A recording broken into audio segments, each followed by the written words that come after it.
right, live. I'll start with housekeeping.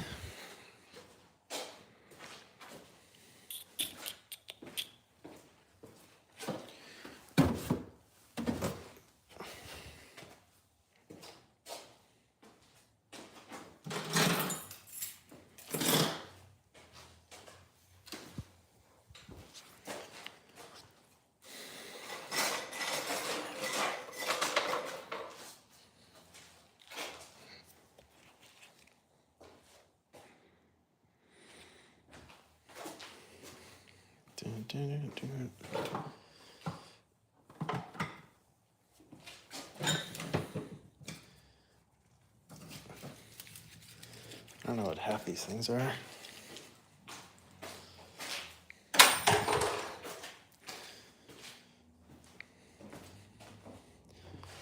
All right.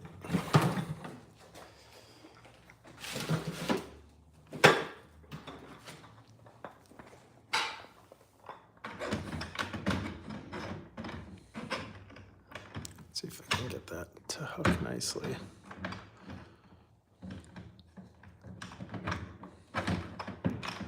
Stupid. I can't do it. I can't do it one-handed. Oops. All right.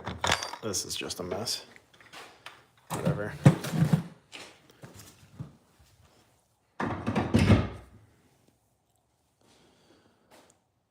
Where did I put my drill?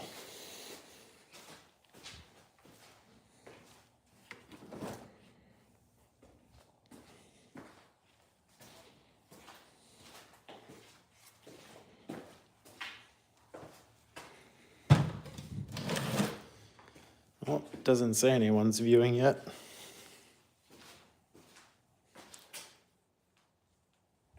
But I don't know that for sure. What else?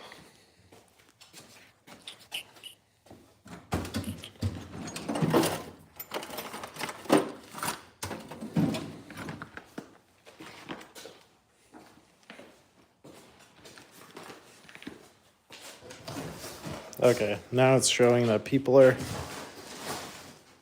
joining in. I'll give a rundown in a second.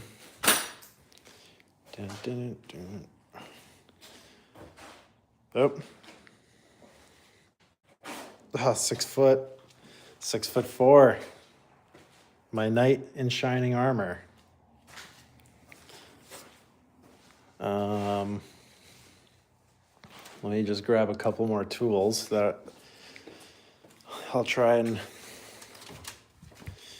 Not much. What's up with you?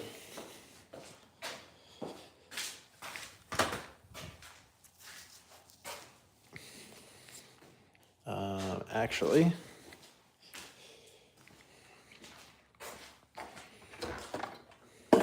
I'll grab this for demonstrative purposes.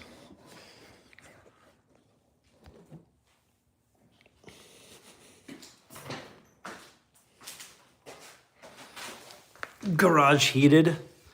No, not directly. So I live like directly above it. So some of the heat works in here, but it's not heated. So if it gets cold enough, I'll see my breath in here and everything. So it says people are watching, so I'll get started. So this time, working on the MR2. And what had happened last time I drove it is I was driving it. I'd get to about 2,000 RPM and it would just completely bog down no matter what gear I was in. So it was independent of gear and speed and yeah, it did it even in neutral. And then upon further inspection, I saw that my throttle position sensor unattached itself. So that's what we're working on now. The K-Truck runs like garbage. It still runs super rich. So I messed something up or one of those solenoids is bad or something, but It can move from point A to point B, but it runs pretty poorly. But for now, all I need is for it to move under its own power until I move garages. So yeah, this time should be relatively simple. And I actually have a spare one, so I can demonstrate. So this is a old intake manifold I used to run. So when we look in the engine bay, it's like this. As you can tell, not a lot of clearance back here. But pretty much we have a throttle body that sits right here. And this sensor, this is the throttle position sensor, is on the throttle body on this side. And what looks like it happened is the bolts backed out from the vibration and it just fell off. I thought it smashed into the firewall again, but last time we saw that it was just dangling there. So hopefully it's as simple as removing it and adding some Loctite and hoping for the best. So that's our plan. So intake manifold, like we were just looking at, is there. And that sensor with no clearance at all sits behind here. So we're gonna get this intake out of the way, we're gonna detach the throttle cable, and then we'll unscrew the intake manifold. And that's our plan of attack. So I guess we'll get started with that. Nope. I hope you got actual bolts. Nope. I'm gonna use the bolts that were there. Well, I have a whole assortment of new OEM bolts and used bolts I've collected, so I don't know, maybe I'll see what everybody thinks is the best option.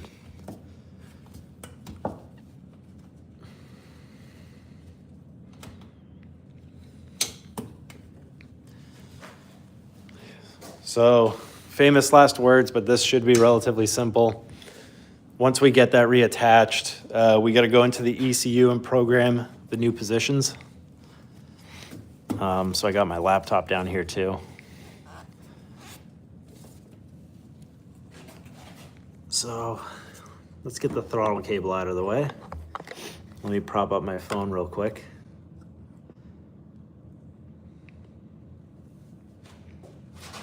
Exactly, just a bunch of Loctite. That's never gone wrong.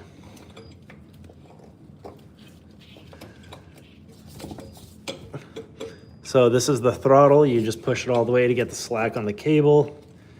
Get this end facing the right way. And it should just slide right out, theoretically. Here we go. The throttle cable is now out of the way. Now we can move on to the bolt that's on the clamp. Sorry, I'm just trying to move this out of the way. It's fighting me, whatever. Grab a flathead.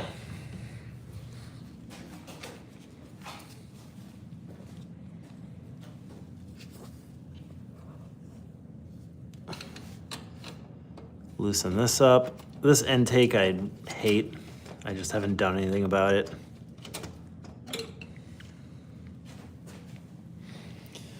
Yeah, I dealt with the slack issue too. And to be honest, the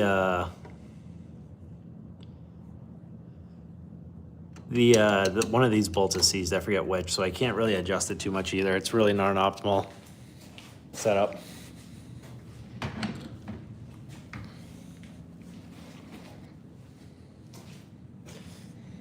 Also, my man Patel.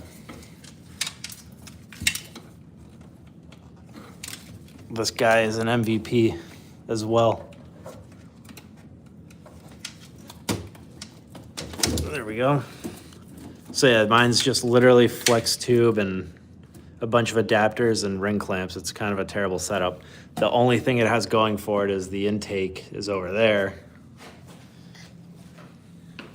which gets some nice cool air from that duct. Other than that, this intake really has nothing going for it, but it's pretty low on my list of priorities. So there we go, that exposes the throttle body. Now we'll unplug these sensors. Top one, I believe, is map sensor. And hey, now we can see the throttle position sensor that backed out. The connector on it already broken. Looks like a dryer tube. So funny enough, it's what came with the car. Not stock, came with the car from the previous owner. So I've just been running it. So we'll give this guy an inspection. So we can see with the witness marks that the head of the bolt had pretty decent contact. We're lucky. We can actually see right there. Looks like it's hitting the firewall still, but we're lucky that the actual connection didn't break. So that's pretty cool. And if we take a look back, actually, we'll take a look after I move the throttle body.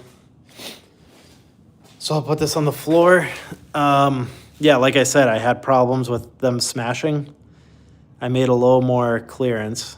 So looks like that worked, but I also got a metal one because I wanted this. What's up, D Jackson?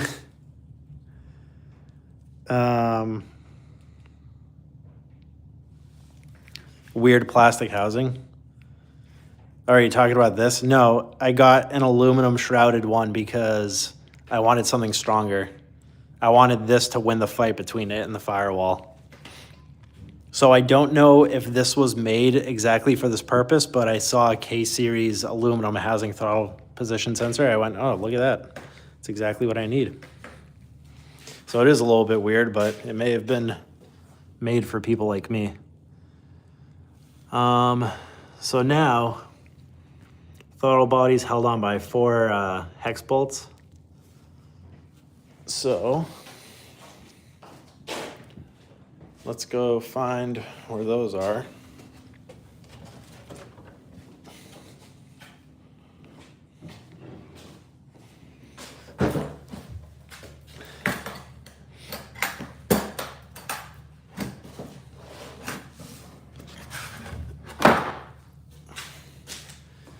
I hope this kit has some. It does not, but that doesn't matter because I have somewhere in my mess, I do have extensions. I hope I didn't leave them at a friend's place. TPS bump stop, exactly.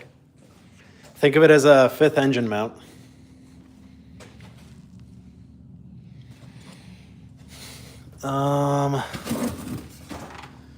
I don't know where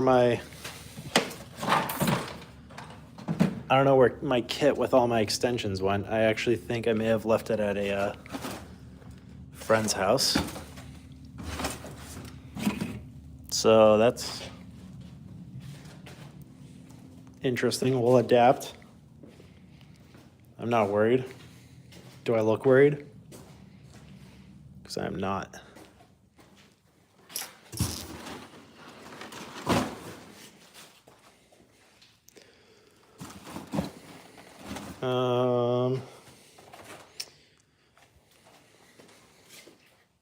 Well, it looks like I'm using regular Allen wrenches.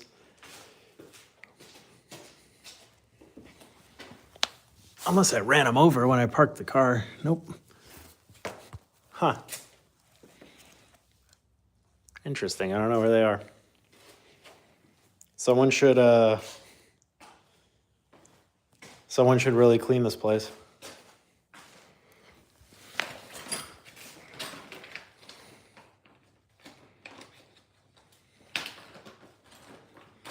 YNs.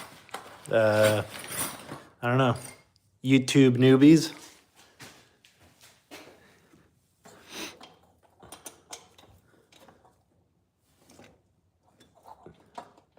That's a little too small.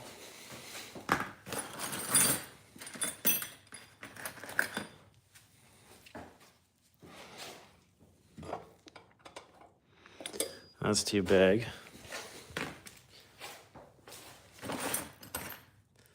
They're not even the ball end, so this is gonna be a pain. This might be over before we even start.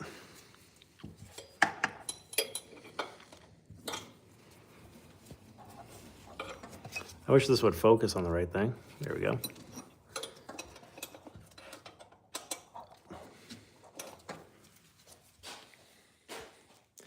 Can't believe I can't find my kit with all the hex extensions. I think it's this one.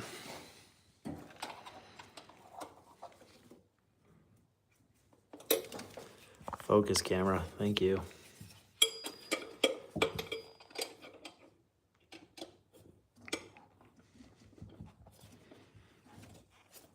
All right. Son of a bitch. Are you waiting on parts for the truck? Oh man, I am waiting on a better idea.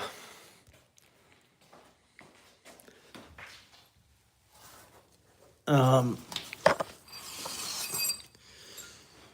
don't know what I'm gonna do. I think I'm gonna order a new carb. I think that's my plan. I gave it the old call a try. Didn't work. So this is where we're at. We're about to do this a really dumb way. I can't believe I can't find my set of tools.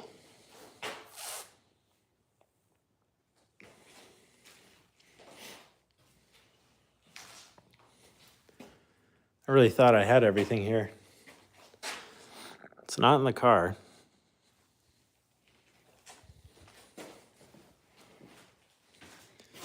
Did you mess with the fuel screw at all? Yeah, I turned it all the way to idle and it's like, there's smoke coming out the back. That's how rich it is.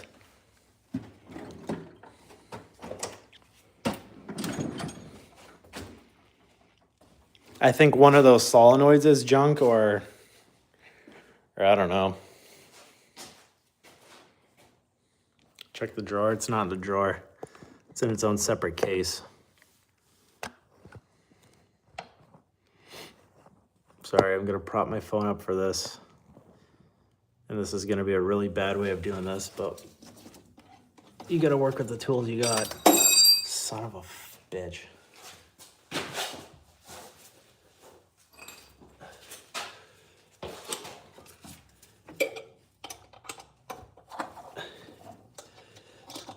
I don't know why I'm doing it like this. I could just use a wrench.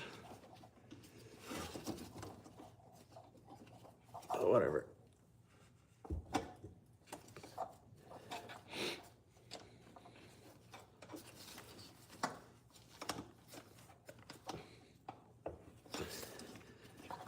Still not loose enough. All right. Let's find a new dumb way of doing this.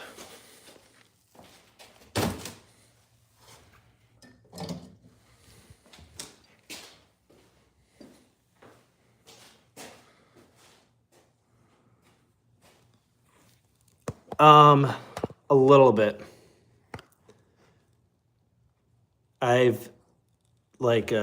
I got this tuned on a dyno and I've dabbled with it, like made adjustments and everything. I don't think I'd be able to tune a car from scratch. But I'm like kind of familiar with it.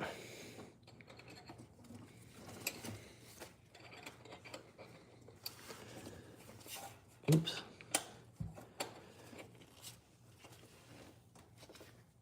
The reason I have the laptop is because we're gonna need to reteach this sensor if I end up getting it back on successfully tonight.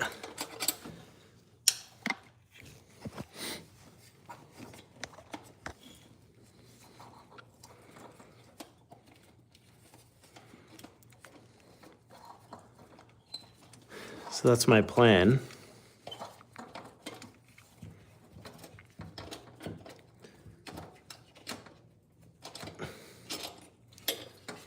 All right, 1 out of 4 are out. I have no idea how I'm gonna get to the other ones, but we'll figure it out.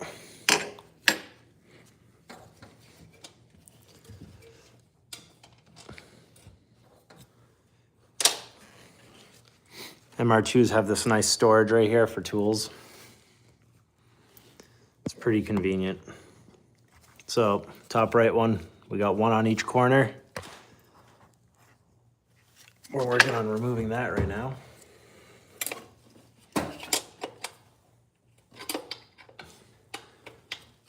The good news is this car right now, as is, will run under its own power because I just need to be able to move these things relatively soon. Oops.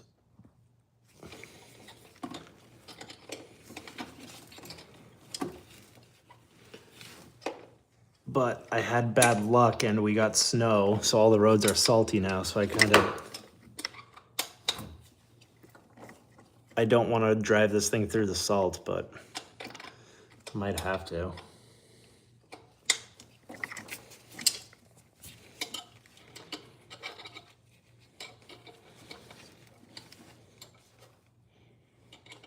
Oh, come on. Stupid, stupid.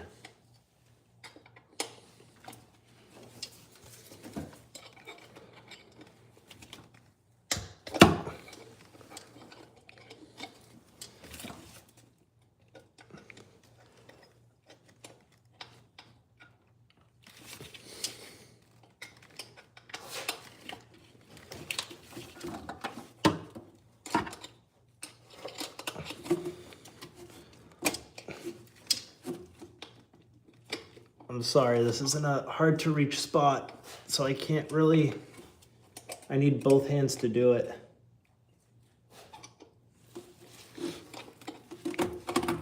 What's going on there? I'm currently removing the throttle body using the wrong tools for the job because our throttle position sensor fell off and we need to reattach it. So that is what's currently going on.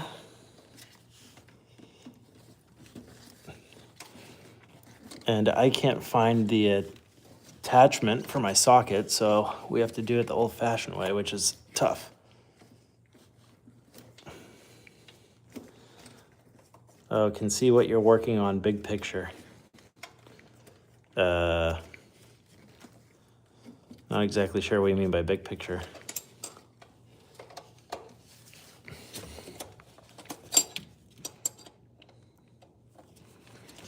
All right.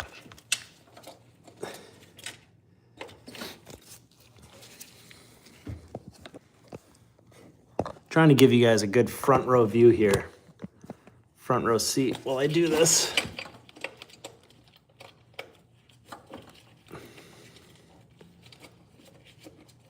Oh, let us see the whole thing. All right, 1 second. One moment.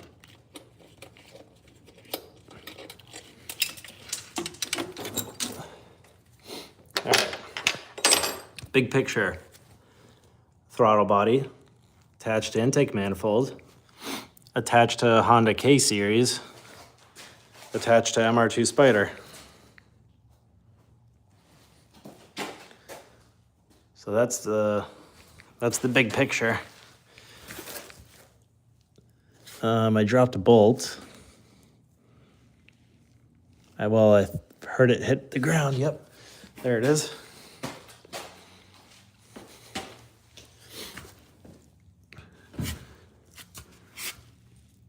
Where'd the bolt go?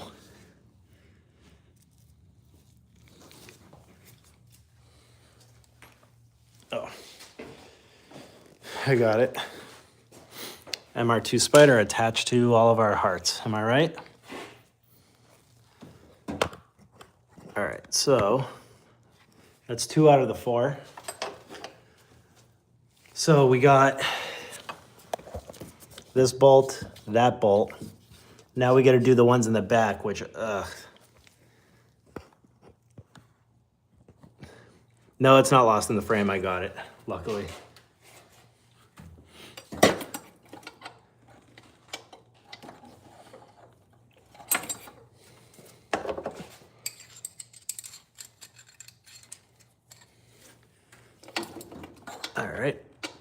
This one's not too bad to reach. There we go. I'm gonna have a fun time aligning all these. That doesn't have a lot of room work under there, but beauty of a car. Yeah, it's the pros and cons of a mid-engine car. Not that much room. Appreciate you calling it a beauty. But yeah, this is definitely, I don't know, if I ever need to do exhaust work, that's right there. But you know, all the common things are nice and hidden. Okay, 3 out of 4. Why don't I remove that boot? Because that's gonna require a lot of effort for me. I think the throttle body and the boot are 1 right now. Because I tried giving it a little tug and it didn't go.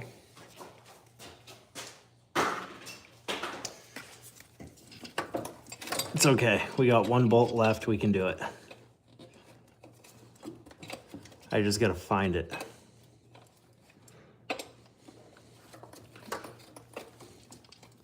See, this is the experience of working on something that I've done. So I'm over here working on the throttle body, right?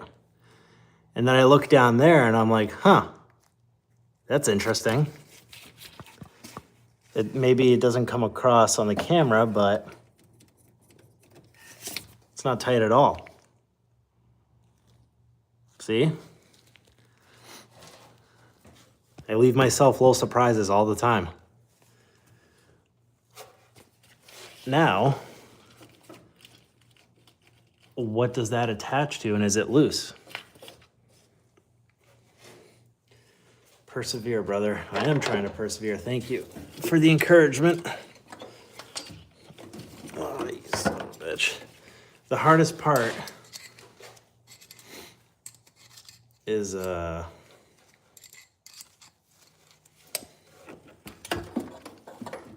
live streaming and watching what I say at the moment.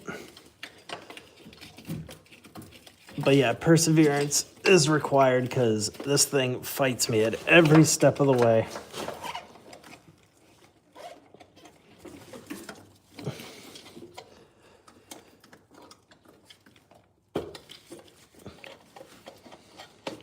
There we go. Last one broke loose.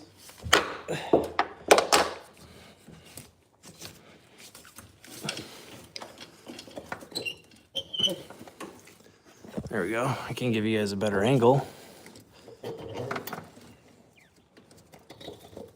Whole throttle body coming off.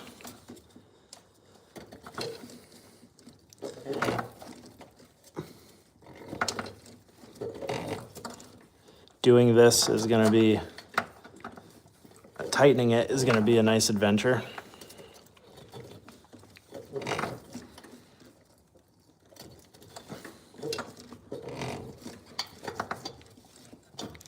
All right, and she's off.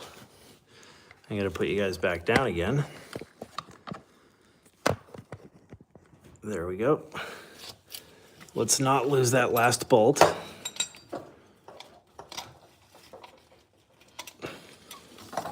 All right. We have sensors down here for the idle air control.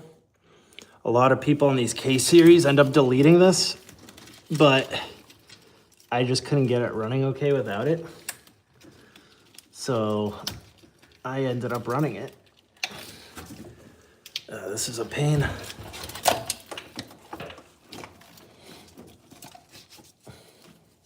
Oops. This is what we're looking like. Gasket. Definitely gonna reuse this. I don't even want to hear about that. We just have one last connector on this idle air control valve on the bottom.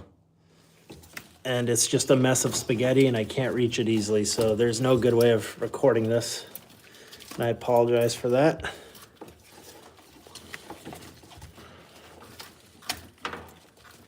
I'll turn it a little bit more if I could.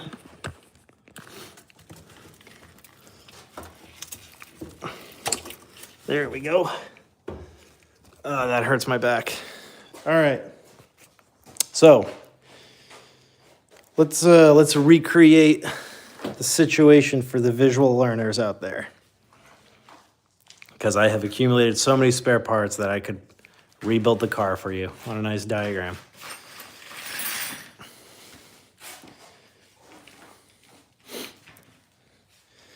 This throttle body attaches to the intake manifold like this, but the firewall's right here, which will be represented by this toolbox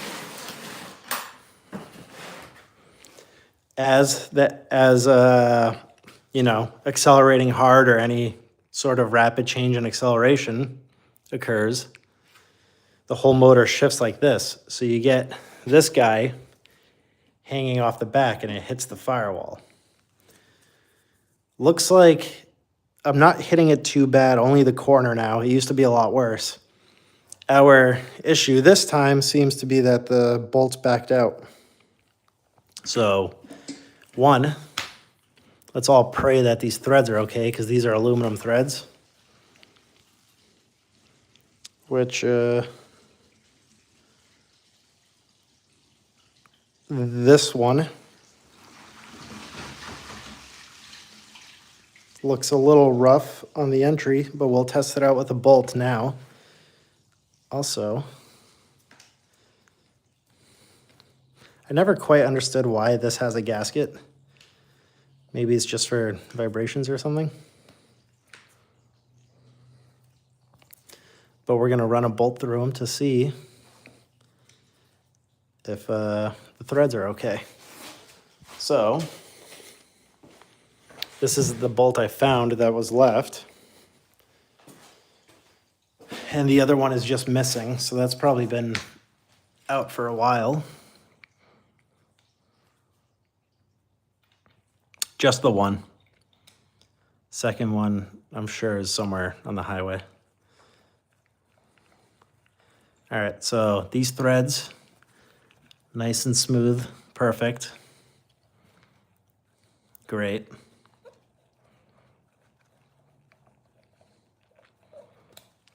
These threads are actually still threading.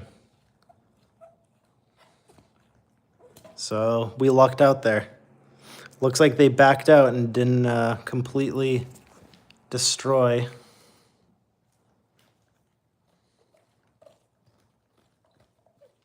the threads, which is a miracle considering this is stainless steel and that's aluminum. Now we just gotta find new hardware.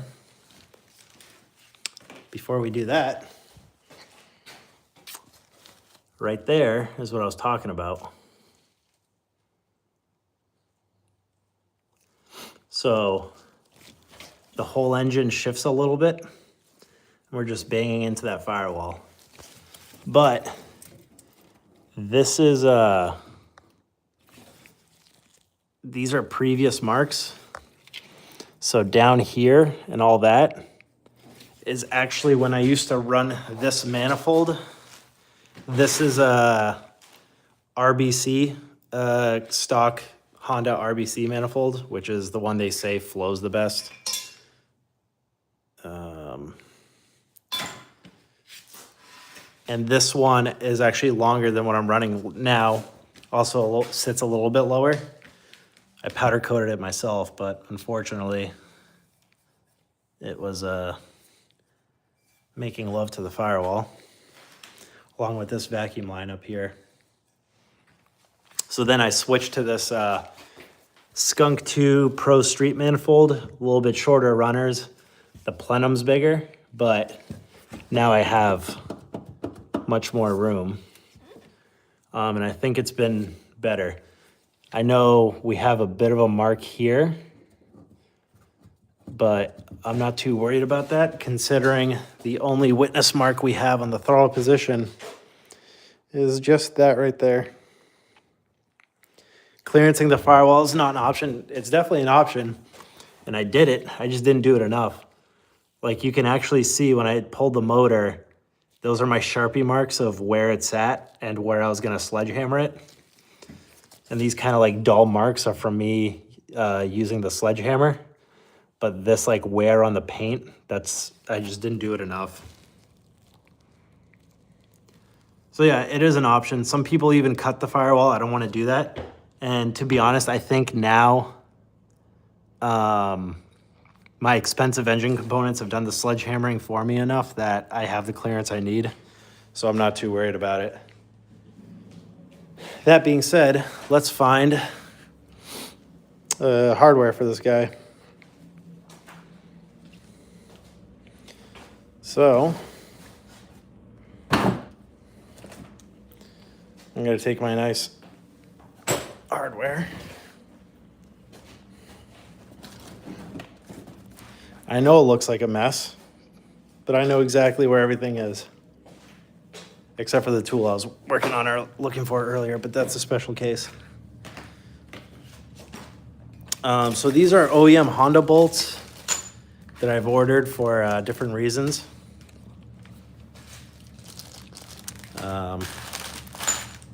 Like part number and all. Usually when I have a bolt break, I'll order a couple extra because I assume it's going to happen again. So now we're just going to look to see what we have here for similar thread and size. If we could find something else with a bigger head, like people have been suggesting, we'll run that. If not, we'll do the same thing and expect better results, per usual. So right now I'm just going through all my bags and trying to find similar size and thread.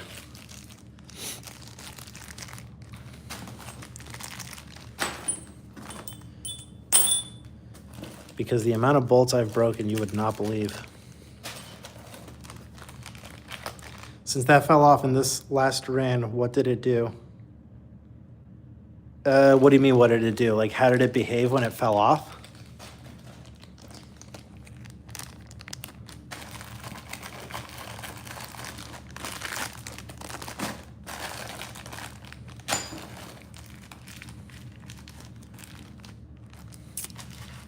This, when it fell off, I would drive it. Nope, different thread. It would behave normal up until about 2,000 RPM, and then it would just fall flat on its face. So what I initially thought was happening is I thought it was going into some sort of limp mode, but I wasn't getting any check engine lights or codes or anything, which is weird. And the AFRs actually kind of behaved normal, but it must just be a safety in the ECU where throttle position is 0, and then after a certain, no, I didn't have it towed, I limped it home. I just put it in 6th gear, $2,000, and just kind of hazard lights and drove it home. It was able to move under its own power. I just couldn't go past 2,000 RPM. These are not the same thread. I've only had my car towed home twice in my life. I'm gonna keep it that way. Those are not the same either. I wanna put this back in the bag. But yeah, so what I'm assuming is happening is there's some sort of safety in the ECU to keep the engine from running away. So if the throttle position's 0, it limits the RPM, and then it just cuts a spark in case like you build it and you have some crazy air leak so it doesn't blow itself up. All right, so it looks like we're striking out on the Honda OEMs here. This one looks like a potential candidate, but the threads are too coarse.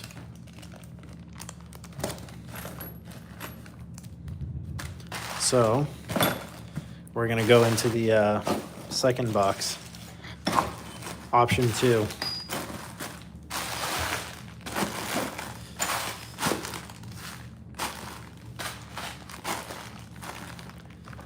Option 2, which is a, that's too coarse, oops. There we go.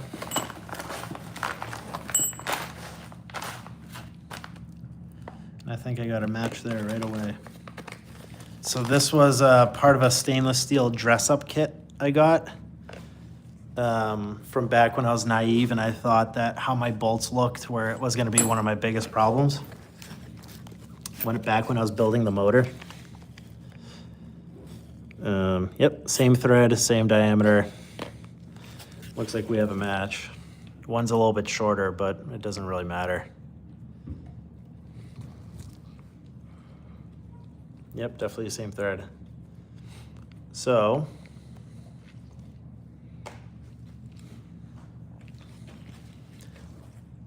are you gonna reuse the metal TPS? Yes, I am.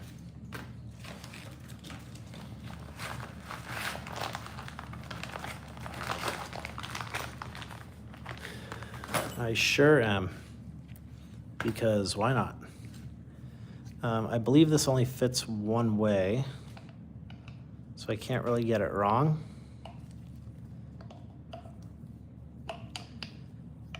Actually, I know it goes this way because of the plug. Okay, so what we have here, actually, let me go grab my Loctite. So, the way this works, for anybody curious, throttle body, so intake manifold, the air goes in here, goes to all your cylinders to get mixed with fuel. The throttle body is just a butterfly valve, so when you press on the throttle, all it's doing is opening the passageway for the air to go through.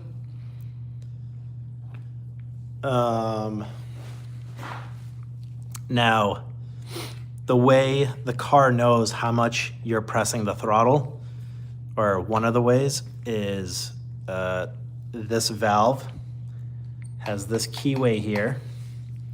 This keyway sits in this sensor and turns like that. And then,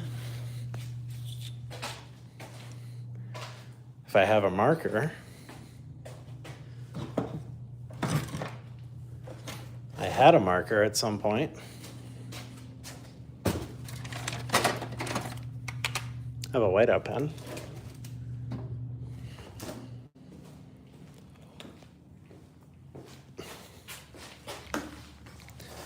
So in this sensor, you have, I wonder if this will work. It'll work enough.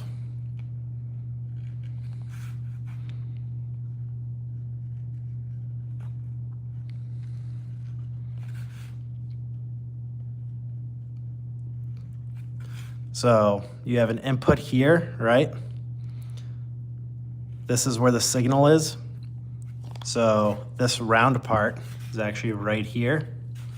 And this turns, right? So when this middle piece turns, where it contacts this changes. And the distance from here to wherever the needle is will have a different resistance. And as that resistance changes, it's able to compute what position it's at. And that's called a potentiometer, and that's roughly how it works. So pretty much you just have a little copper thing there, and you got a little needle that touches it, a little contact, and based on where it is, that resistance changes. So when we plug this guy into the car, it's gonna have we're gonna have to recalibrate it because we have to tell it where 0 is, 0% throttle. So let's just say at 0% throttle, we're seeing, 1 unit of resistance, 1 ohm. I'm just making that up. And at 100% throttle, we are seeing, 10 ohms of resistance. So now it'll know, if I'm at 60% throttle, I should expect 6 ohms. Well, it probably does it through current or the voltage coming back, but that's roughly how it works. Probably butchered some of that, but that's in case anybody was curious. Actually, if, I'll tell you what, if this calibrates fine and is in the car, I'll break this one open so you can actually see how the whole mechanism works. And I'll try to break it open. But that's a big if. All right, 6'4" is telling me tiny dabble.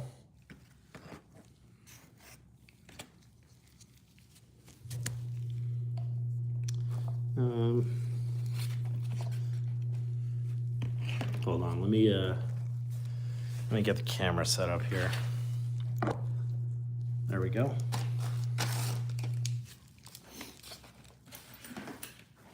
I just gotta get the right tool. Which, like, it's been 5 years I've been meaning to 3D print an organizer for this, and I just still haven't. I'm like the real life Professor Calamitous. If anybody here watched Jimmy Neutron ever.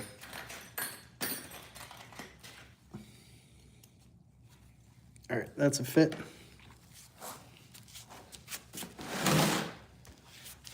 So,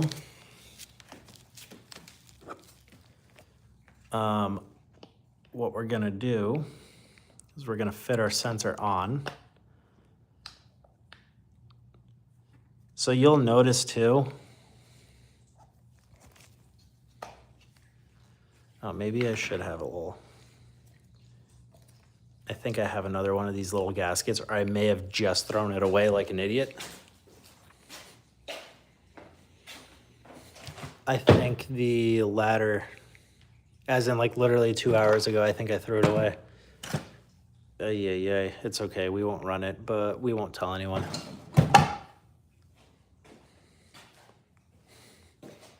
Hi, D. Jackson, with the crown and #1 next to his name. So I guess he truly is the evening. Bring me up to speed. What's the plan? All right. I'll do it again real quick. Throttle body is taken off because throttle position sensor sometimes likes to hit the firewall. Well, it turned out the bolts backed out. So now I'm reinstalling the throttle position sensor with some Loctite. So hopefully they don't back out again. So that's the plan.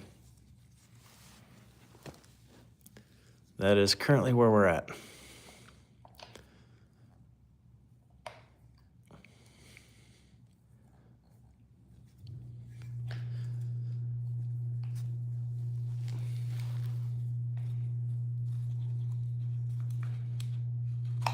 So these are slotted sometimes, well, most of the time, because sometimes when you're,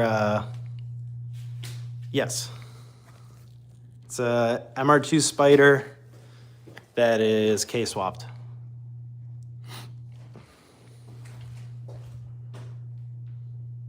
Find the gasket, don't go Brokeback Mountain. Well, unfortunately, the gasket was in here, which is now empty. So I can, I'll go dumpster diving for it. If this stream hits like 1,000 viewers, I'll go dumpster diving for it. How's that? It was definitely on this table, and I thought it was the thermostat gasket or the coolant inlet from the Miata. And I went, oh, well, I don't need that anymore, and I threw it out.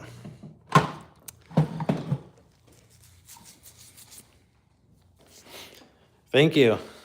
It was a great car before I touched it.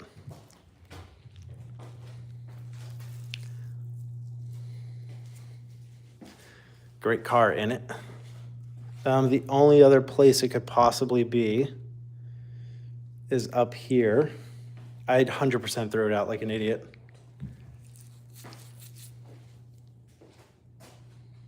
Yeah, dumpster. Community dumpster.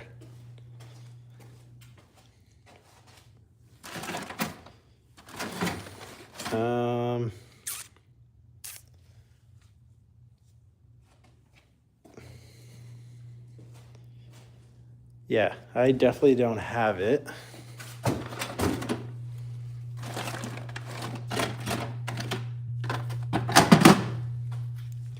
Look at, I got one of those universal things.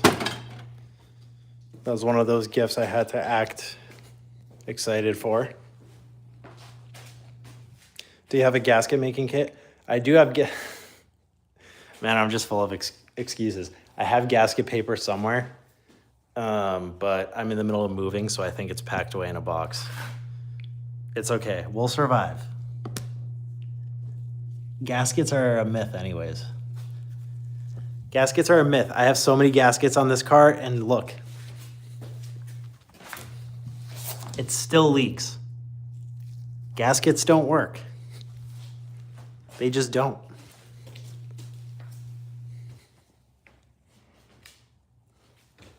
It's fine. There's no liquid here. Exactly, temporary permanent fix. Where is the liquid? What's gonna leak out other than my, hopes and dreams?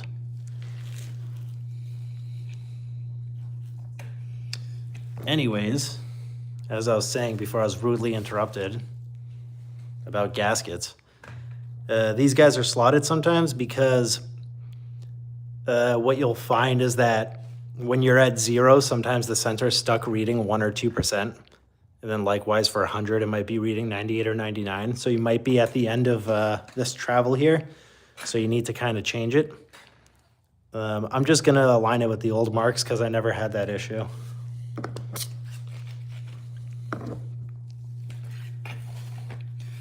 All right, 6'4" is telling me just a dabble of Loctite.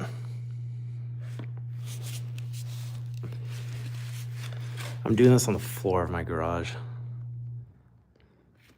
So what we'll do is just dabble, like we've been advised. It would be really, I was gonna say it'd be really funny. That was a little bit more than a dabble. So there we go.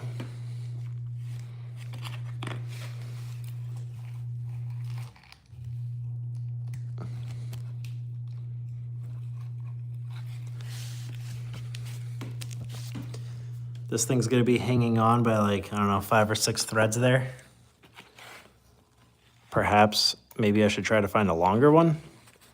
But I'm pretty sure they say if you get, I think 2.5 threads of engagement, you're at full engagement. So we're just gonna run it.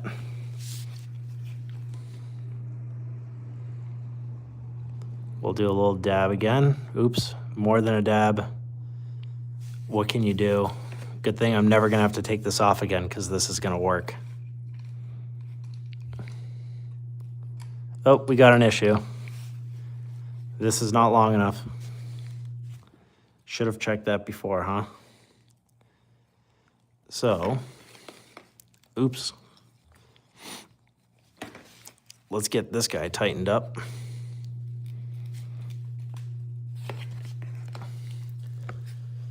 And let's find the same threads, just longer if we can. I really hope I have it. Looks like I do. Actually, looks like I do not. That's even shorter. Might be this guy. Except the diameter might be bigger.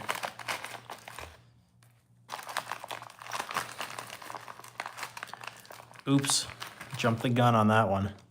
Yeah, it's a bigger diameter. Uh-oh.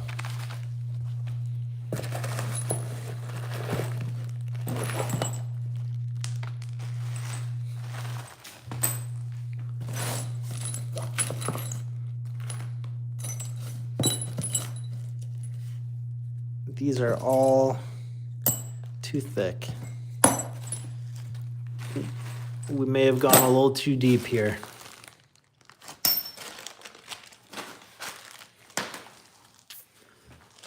That was a little mistake.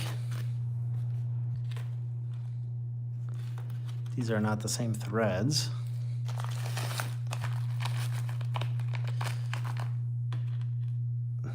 not the same threads. Uh-oh.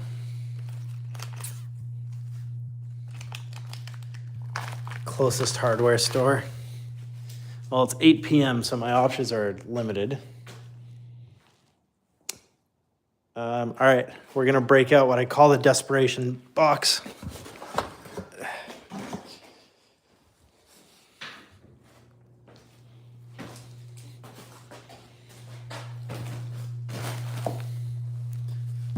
Don't worry, hardware stores like Plan G. So these are OEM bolts from the previous couple spiders I've taken apart. So these are nice used OEM parts. We'll find something. Don't you worry. It's just gonna be a lot harder to find.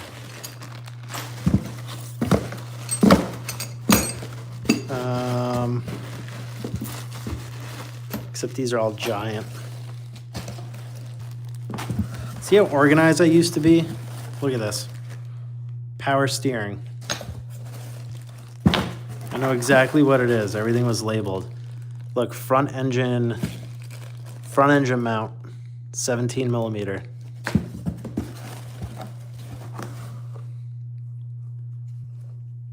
That's way too long.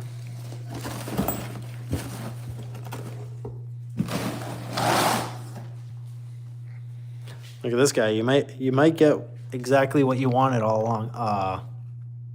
Nope, 1 millimeter larger. Isn't that a shame?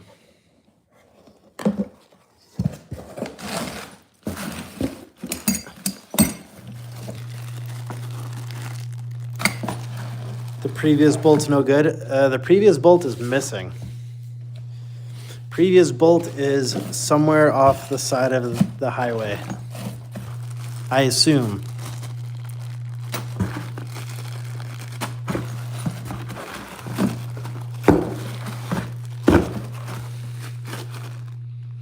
Oil pan. No, those are too fat. Take from somewhere else for now. Yeah, that was gonna be my next desperation move. We got this guy in there looking pretty good. This is my spare intake manifold.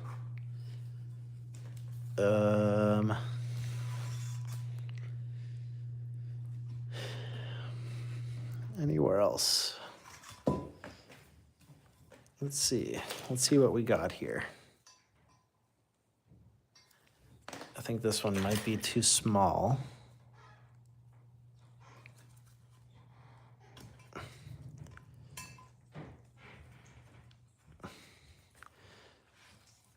It's hard to do this one-handed. It really is. Sometimes I can barely do it two-handed. There we go.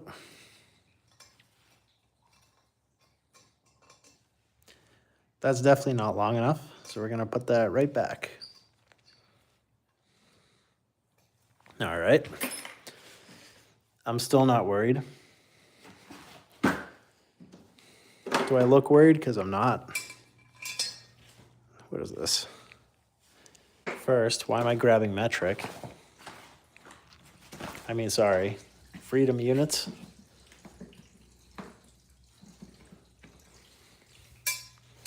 Damn it.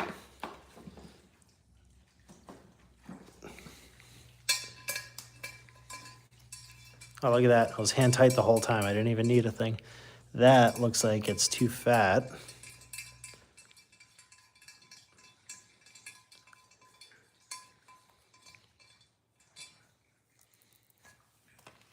That is definitely one size too big.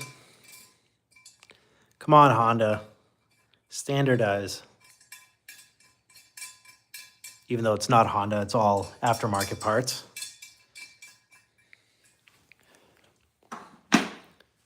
Come on, where's my crisis management team? When it's all fun and games, the chat's going, but the going gets tough. Everybody gets silent. I don't have any hardware in the car. China, standardize. I got more.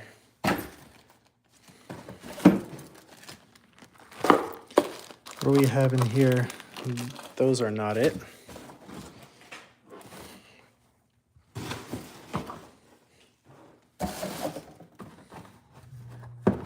I did part. Your suggestions aren't useless. If I ignore them, doesn't mean they're useless. Just means I'm stubborn sometimes. How's this one looking? This one is looking too big as well. All right, let's double check our Honda goodie bag. That's the size we're looking for. Those aren't even close.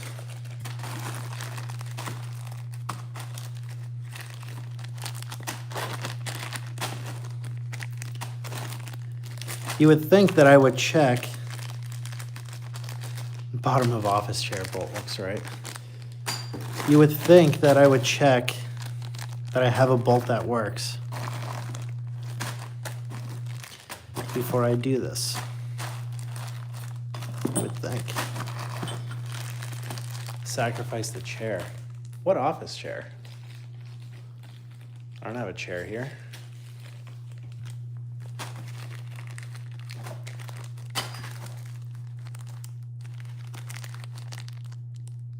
Too big. Not even close.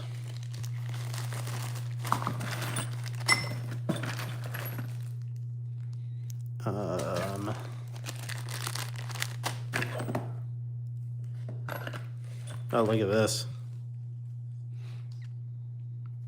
That's from the timing chain guide.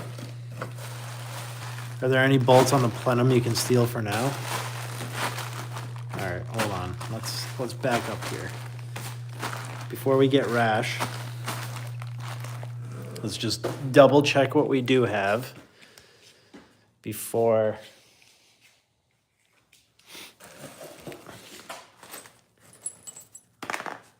So this, same diameter, smaller length.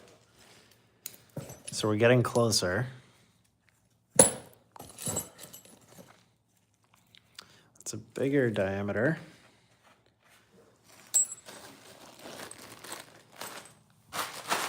Just before we get crazy,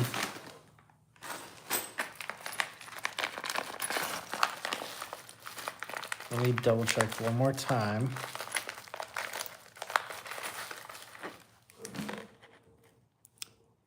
That's a bigger bolt. Ay, ay, ay.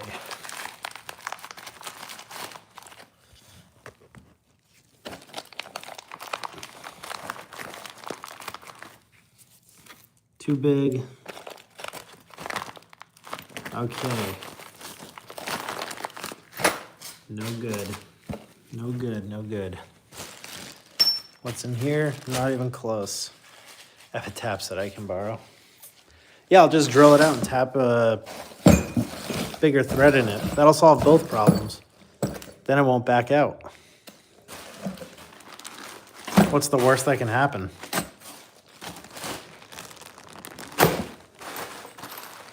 Hold on.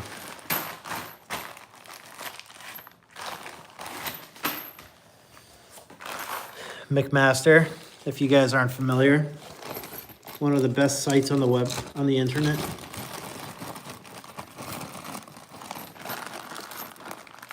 These all look like the same size. Damn it, so close. Actually, we might have a match, but it's obnoxiously long. I don't think it's a match, though. Yeah, what am I doing? What am I saying? It's not even close. It's too big. And I think these are all the same size in here.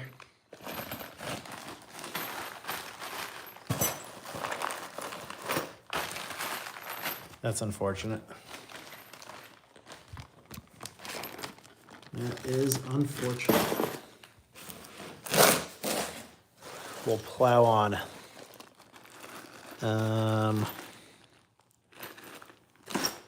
Geez, some of these bags are so dirty I can't even see in them. Diameter too big. Bastard.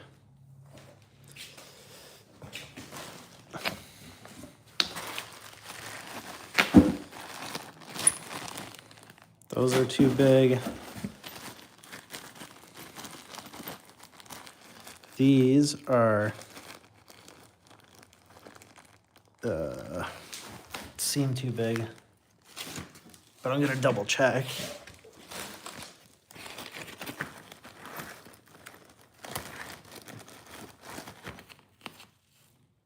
Yep, too big. It's here you go. That's I believe that's VTech. No, sorry. Chain tensioner on timing. That's what that is. On a K series. That's how the timing chain keeps its tension. This one has a bag inside the bag.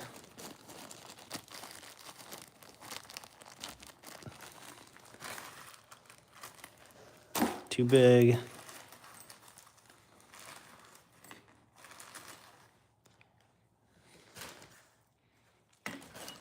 That's too short. This is VTech.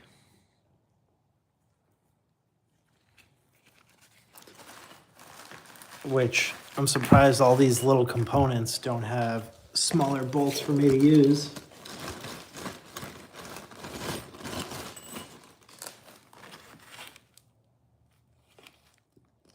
Come on.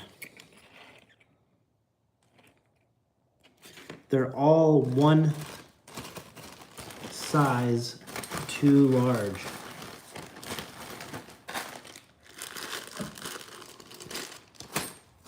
Why do you have to be that cruel?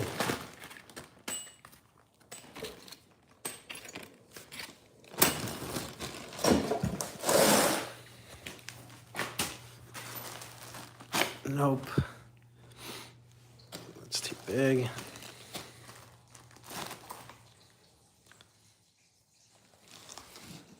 The problem is I keep losing my reference. Those aren't long enough anyways. And the last and final bag.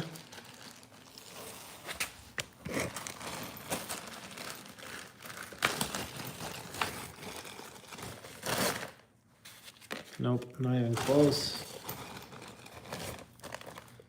Still not even close. But look, I have a spare oil cap. Good thing I kept that. That's useful.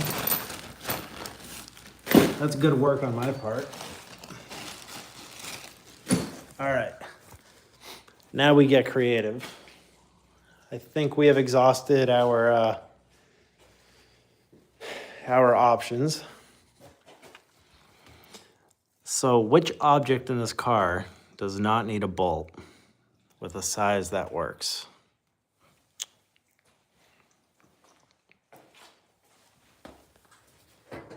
Let's go through all the spare parts I have.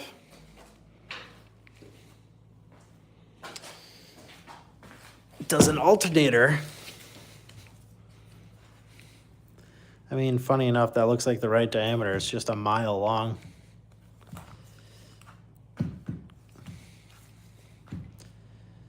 I don't have anything on here.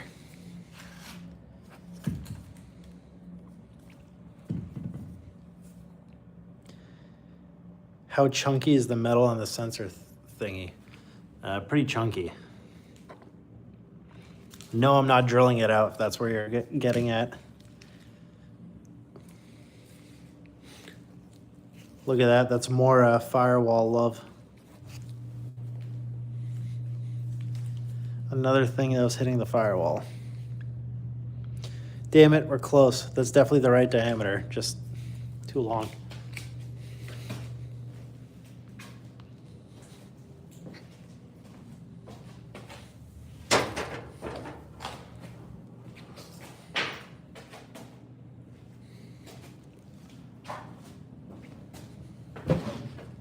Hold on.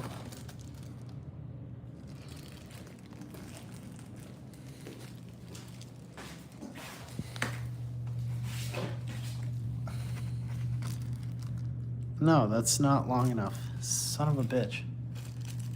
How's this? Ah. I could hack it that way. But I'm not gonna do that. The search continues. Okay, wheel lugs, zip ties, blah, blah, blah. None of that will work. Our options are running out pretty quick. Not gonna lie.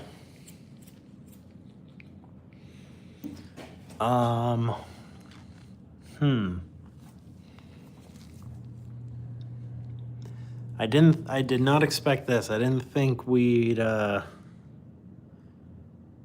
thought bolts was the only thing I did right. Like I had enough of them. And here we are, desperate times. Okay, you are too thick, I think. Option G, looking pretty good. I didn't think I was gonna reach option G. It's too thick. I was just kind of talking out my ass. I didn't think we'd get that desperate.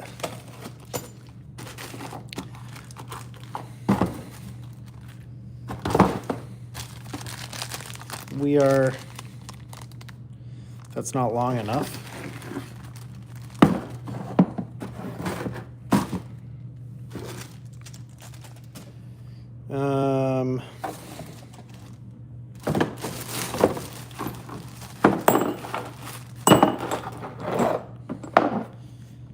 This is an alternator bolt that broke and I had to extract. Oh, that's another caveat about this car. The alternator is held on by 2 out of 3 bolts because I think I broke an extraction bit in the block. I haven't thought about that in a couple months. That was a nice thing to forget. AC. The AC that I keep because I think that one day I'm gonna have the luxury of mounting AC in this car, but it's never gonna happen.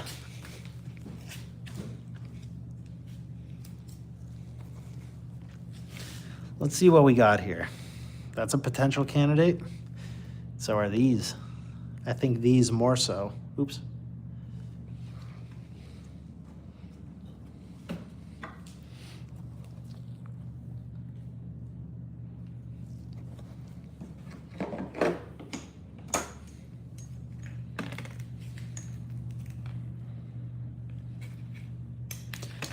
I hope it only houses, it probably goes all the way to here, doesn't it? Sorry. Ay. I don't have a good work space.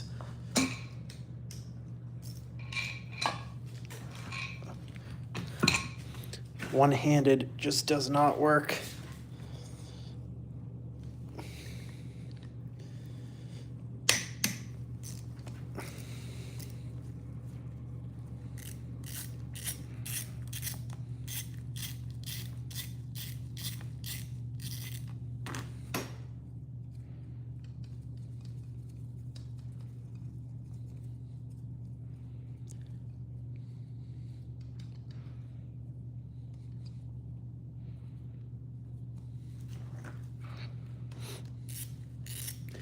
We do have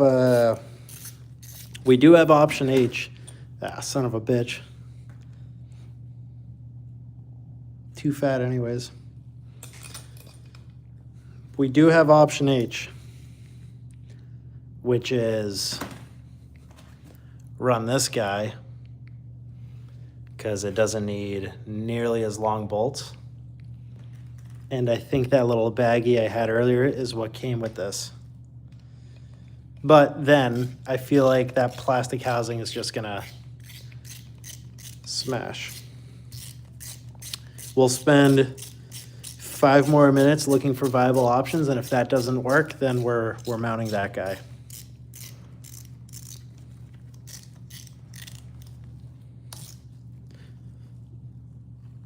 All right, like it never happened. So we got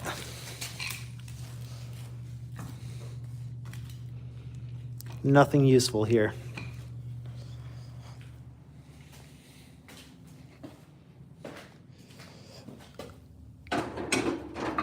What else uses like a, I don't even know what that is, M4 bolt? I don't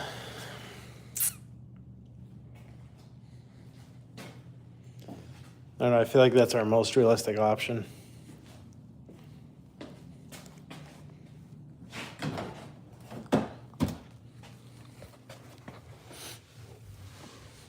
You guys remember this whole ordeal? Still haven't cleaned it up and finished that.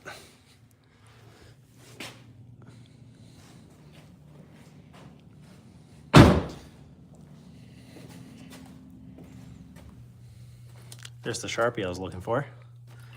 Nope, those won't work. All right, option H.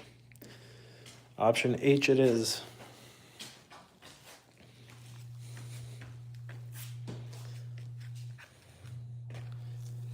So, cons, I know this one works and it's protected by a metal housing. Pros, it's thinner, I'll get more clearance against it and the firewall, and I have hardware that will actually be able to mount it. And, funny enough, looks like the viewers are lacking because this has a gasket I could have used. See? I need everybody paying attention.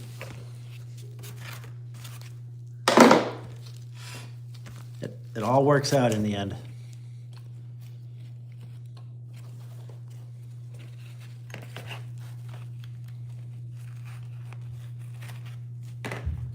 So let's take this guy off.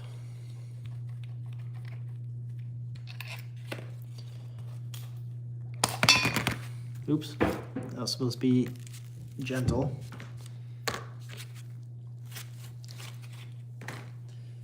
All right, now, where did I put that baggie?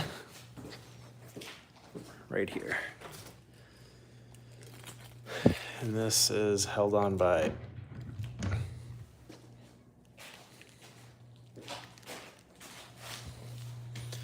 we're gonna get through this. All right, so I'm pretty sure these are the bolts that came with the sensor. Let's just make sure it's the same thread, which it is. All right, and just like that, we're back. Only I can make a 2-bolt sensor a 25-minute ordeal. And here I am trying to, build a project car. So, sensor, a little bit of the old gasket is still on here. We also got plenty of Loctite on there.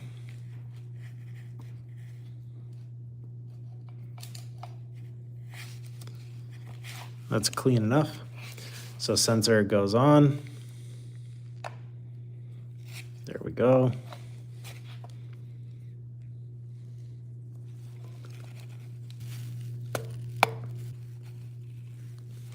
It's on there nice and flush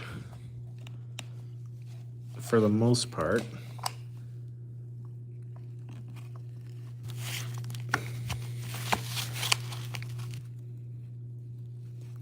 There we go. So when it's on there, I'm just gonna make sure that this butterfly valve can still turn all the way, which it can. And now we're back to where we were like 30 minutes ago.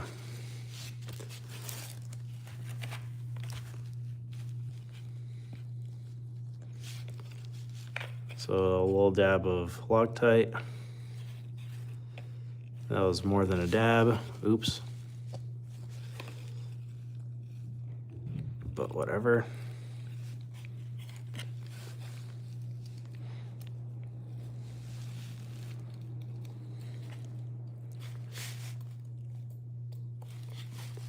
This even has a washer on it. So maybe it was meant to be.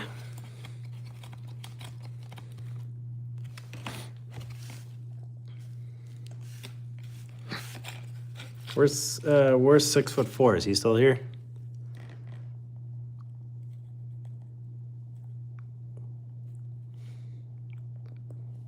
Too much Loctite, doesn't matter.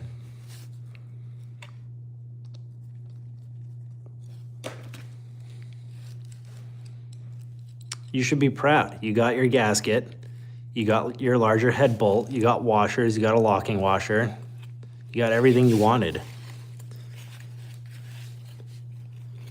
Except the amount of Loctite. That is way too much Loctite. All right, now I gotta properly tighten this.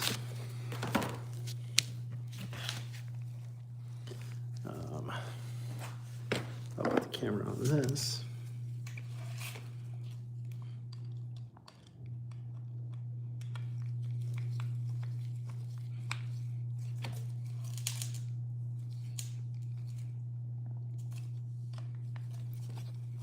So it's aluminum, so we can't go crazy tightening it. I'm really just looking to get it snug and compress that lock washer.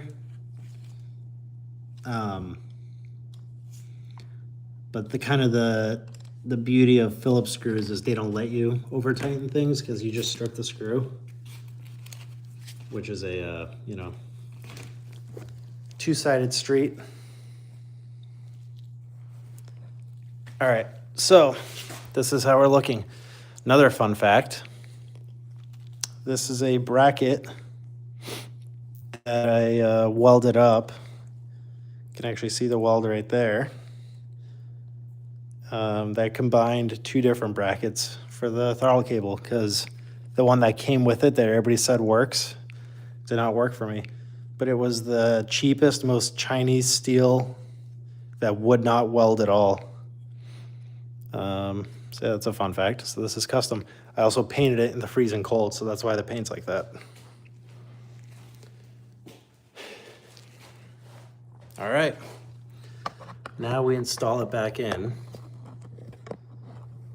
I need to get you guys a good angle.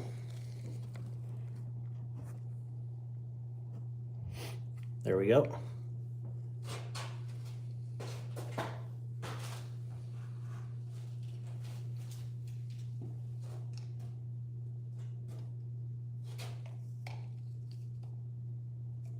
So, what I'm gonna do first, I don't know why I talk like that to the camera, because I don't normally do it. Idle air control valve. Just curious, why Loctite the, because I am taking a gamble. So pretty much this really sucks to reach, and the throttle position sensor is against the firewall. And for me to get that data, everything has to be rigidly mounted, and the throttle cable obviously has to be hooked up. So for me to adjust it anyways, I would have to take it off.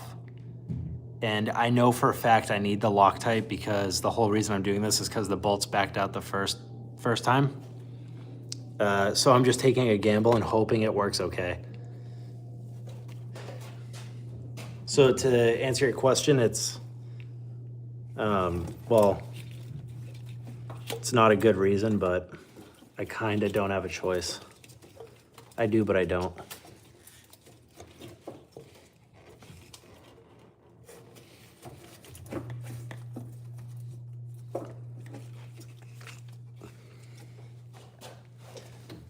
So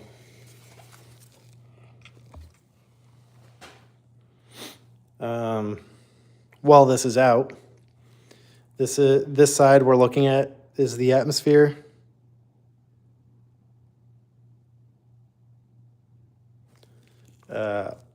And that little port on the bottom is like to bypass this valve, which goes to this idle air. And then that valve exits here and puts the air into the motor. So this whole mechanism down here just controls how much air gets to the motor when this valve is fully closed. And that's how your idle or active idle air control works. Just do it now, connect the TPS and pull up generic live data and zero it. I mean, what's the difference between doing it now and when it's attached?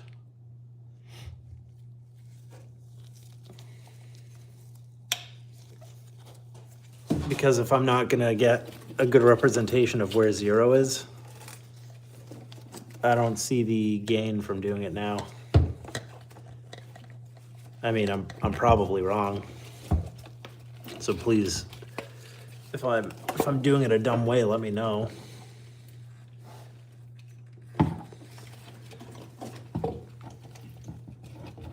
Sorry guys, this just sucks to reach.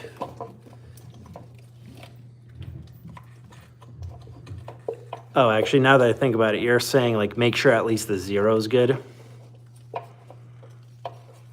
Not necessarily the 100, but just the zero actually reads zero, because your value and voltage will affect the snap. Okay, all right. I thought about it. You're right. So we'll do that before I bolt it up. Might as well just get these other sensors connected. And we'll do that before the Loctite dries. Oh, another thing. That's why I like the live chat. Call me out if I'm doing something stupid. Call me out if I'm doing something stupid and I'm not aware. Another thing I hate, this is my air temperature sensor. Just kind of hangs out over there. I'd love to have a better solution for that one day, but that day is not right now. Okay, so we're gonna listen to our new friend there, Parts Shooter. And find the plug for this stupid sensor that I can't find right now. And smash our soft aluminum parts together in the process. There it is.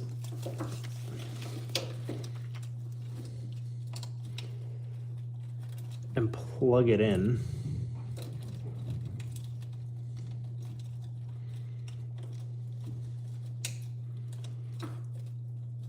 We're just looking for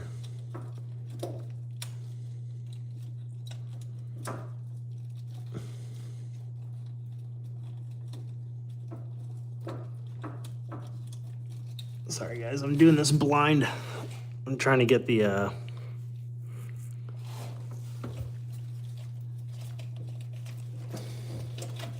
what are you stuck on? Thank you. I know the angle sucks for you guys right now. I'm trying to connect the sensor.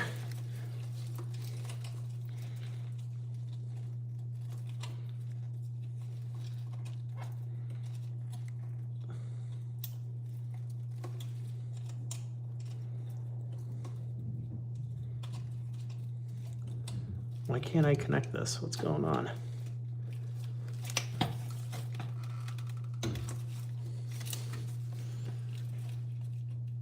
I think it's connected. Okay, there we go. So sensor's connected. So this is a part that kind of sucks. This ECU sometimes is really annoying.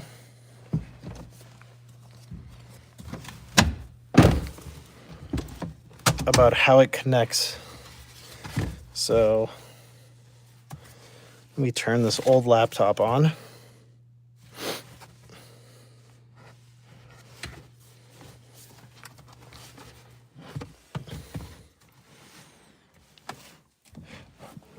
So I have this long USB cable straight from the ECU. And then we'll plug it into our laptop here.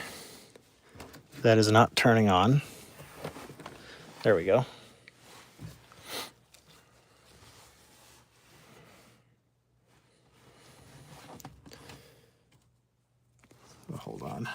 while I'm logging on.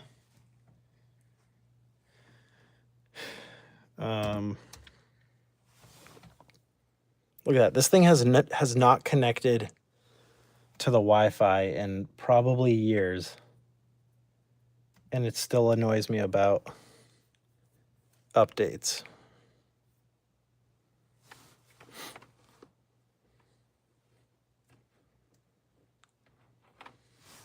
All right, so we pulled up Hondata. Ay. Sorry, all this stuff is pulling up now. This is not my laptop, so. Okay, Hondata. Plug it into the PC. So this is where it's a little temperamental sometimes. I also have to remind myself how to do this every time. So ECU's in. We got to put the car in accessory mode to power up the ECU. So accessory mode. We're plugged into the ECU. And look at that. It gave me a notification that it's connected. So we hit start here. And then Hondata crashes on us. Pretty cool, right?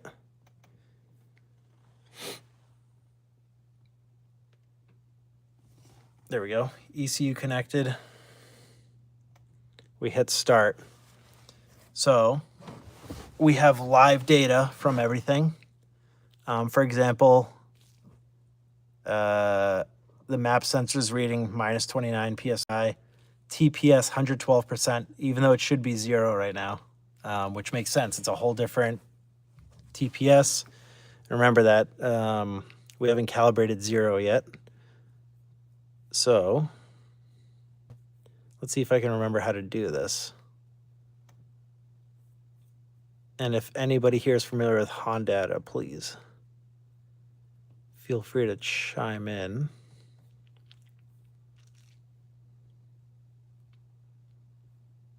Or if someone can look it up for me, because I'm using my phone to stream. It's been a while. Data log, not there. Is it here? Nope. Do I just right click it?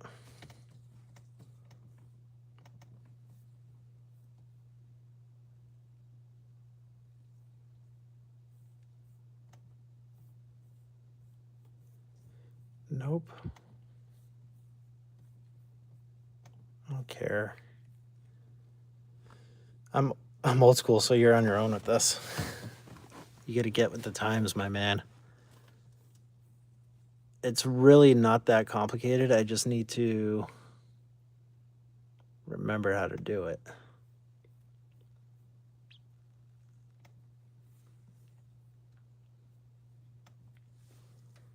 Interpolate.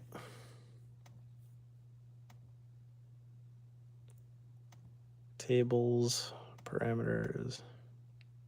Ah, there it is. So we go to our parameters. I actually think this laptop is touchscreen. So we go to throttle.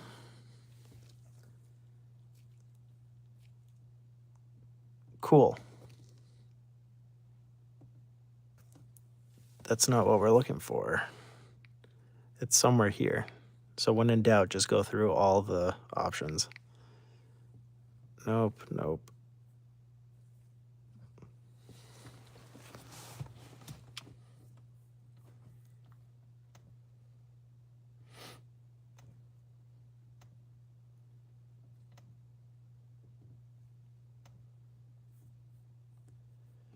Is it because I have to upload?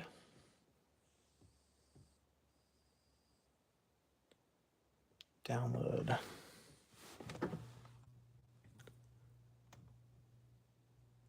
Because I'm online with it.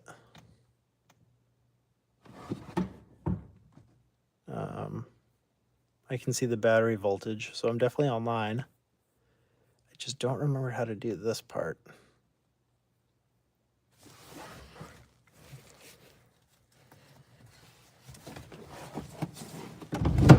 All right, first step, let's bring this laptop closer and not be an idiot. It's not there. No, I think it's V4. 6.7. 6.7. I'm too out of the loop for, well, I know 6.7 is a meme, but I'm too out of the loop for that. I could have sworn it was under throttle right here, and it tells you this scale sets the TPS range. Is it because I'm doing this?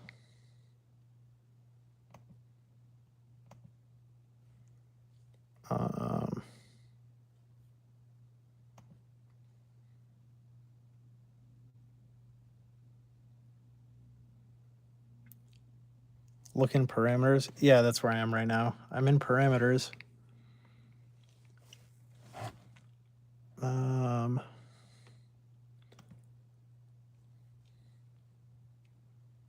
Geez, 6/28/2021.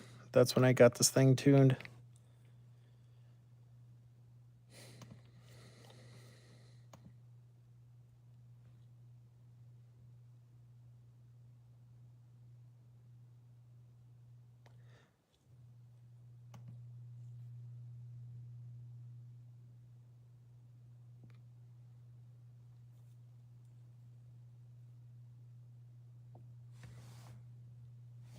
Okay, so I downloaded it.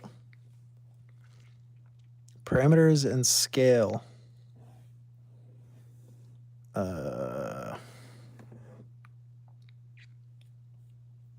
Geez, I hope I didn't mess up. I always forget. Is it downloading or uploading? That's the bad one.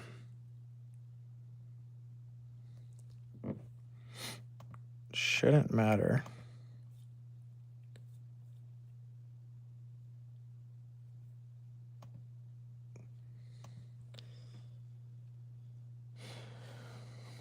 What's up? I'm tired. I'm still tired too. You're on it. Yeah, I'm just trying to upload is probably bad. Yeah, I always have to Google it because like industrial computers like PLCs are the same way. I always forget. But yeah, download, you're downloading it to your computer. Upload, you're uploading changes. Yeah, you guys are right. I always just doubt myself. Anyways, so I downloaded, so my computer's now has everything, which lets me change these values, but this is not what I'm looking for. This is like the scale you want to be on.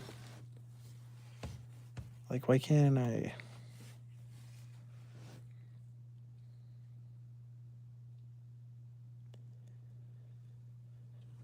This allows the throttle position sensor to be adjusted or rescaled to suit slight variations in the TPS sensor position range. Voltage range is 0.5 volt to 4.5. Open. Minimum reading is the default TPS reading when it's fully closed.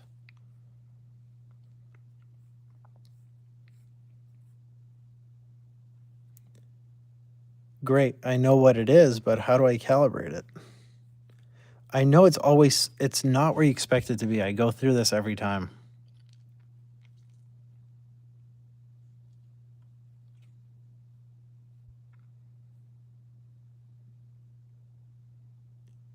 Not view.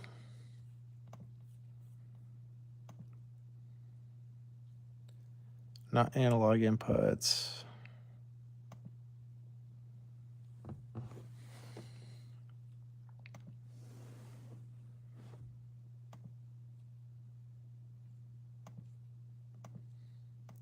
I'm going through them again. Come on, there's going to be something on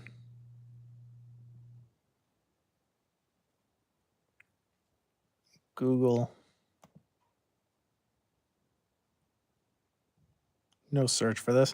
Well, I have nothing to search with right now. So I don't connect this laptop to the internet because it's just so old. And I use my phone to stream, so I can't look it up on my phone. Fuel injectors, no. Is it idle?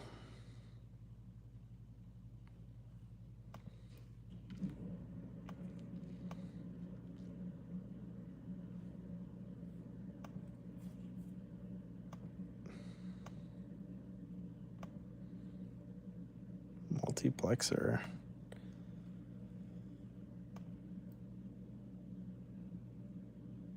Oh, here you go. If you guys wanted to 650cc injectors, ITR cams. I don't know what ITR cams are.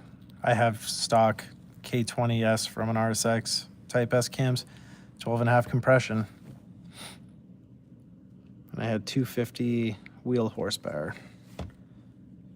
Sorry, I thought those were notes about my car that the guy did, but I think they're just whatever. Data logging, speed protection. It's gotta be under throttle. Am I stupid? Oops.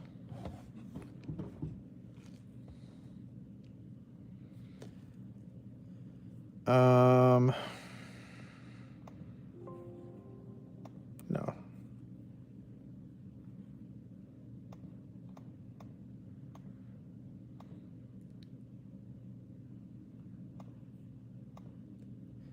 Come on, someone's got to Google this for me. I'm struggling here.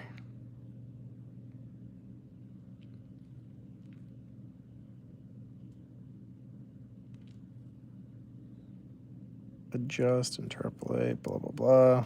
We don't care about any of that.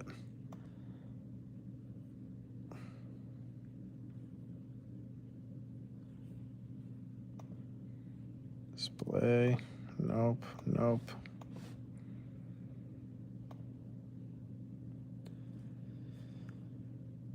It's gotta be parameters. It has to be. I just don't know where.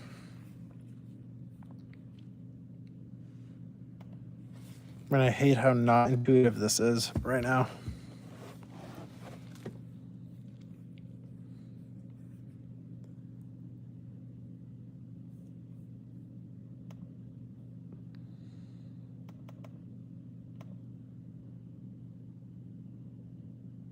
With a multimeter, you are old school.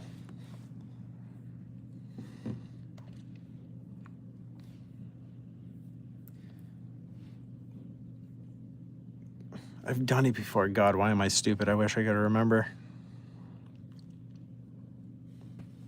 I'll get there eventually.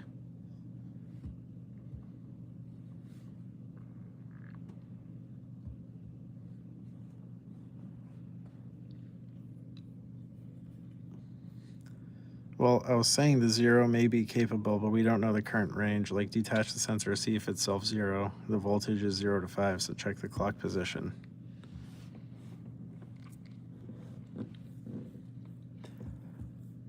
I'm like 4 bolts away from just slapping it on there, and well, I have to figure out how to do this anyways because I have to recalibrate it. So now I'm now I'm stuck here.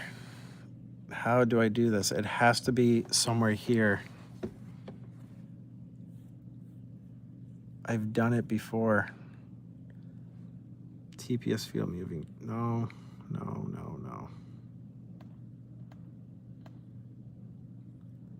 I swear. I just need to remember. I need to dig in my brain.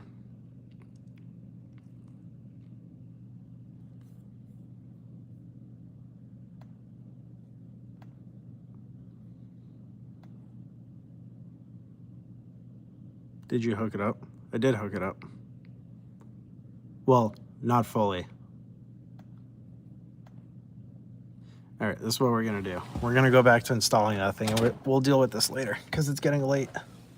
So for now,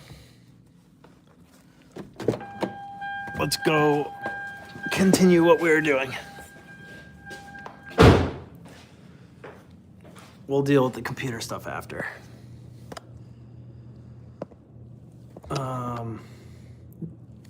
Hooked it up like sensor-wise. We just wanted to make sure we were getting a reading from it that was reasonable. But I'm just gonna plow ahead here.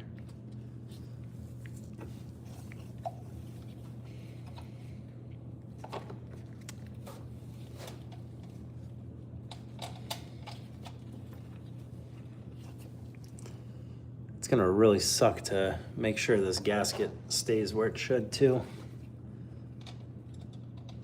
But such is life.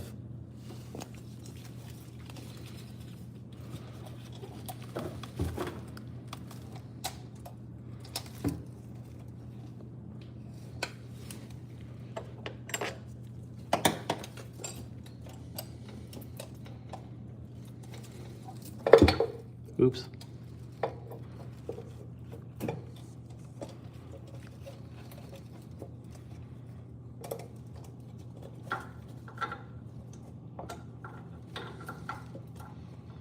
No, the gasket's falling. All right, I need this back one to just catch by a couple threads, which it looks like it did. Now let's try to get this gasket aligned. There we go. Get this going. I think you should not do that until you get that reading. Oh yeah. Well, the thing is, it's okay. I got it all under control.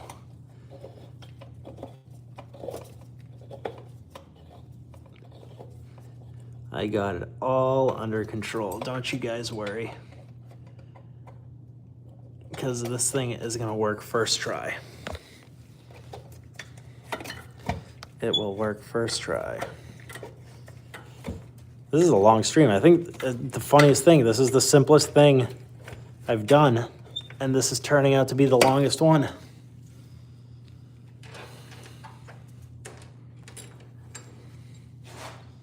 I'm at 60 plus 40. Oh my God, I'm almost at 2 hours here. I told my wife I was gonna be an hour. But that's on her. She should know to triple the time by now.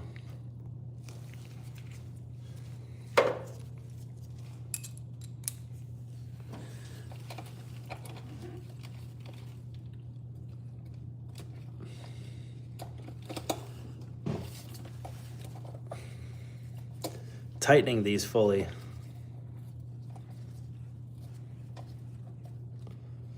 Imagine a new car thinking the TPS is at 100%. Well, I drove it home with no TPS, so that was pretty cool.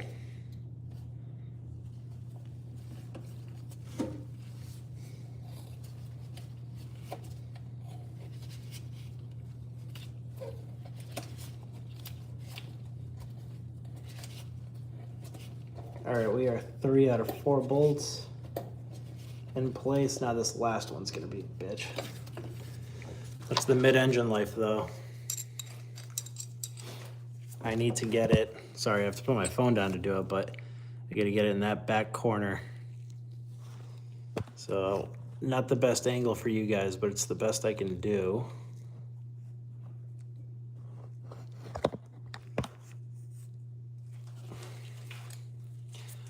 Yeah, I tell her all the time, take whatever I say and double or triple it and you'll be there. I'm 1 bolt away from disaster at all times.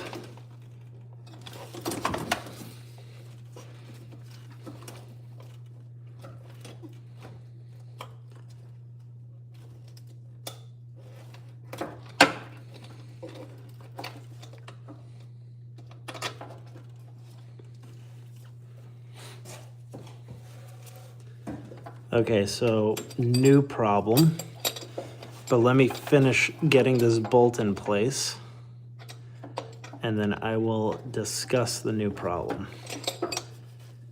And this actually is, unfortunately, a problem that might need to be addressed.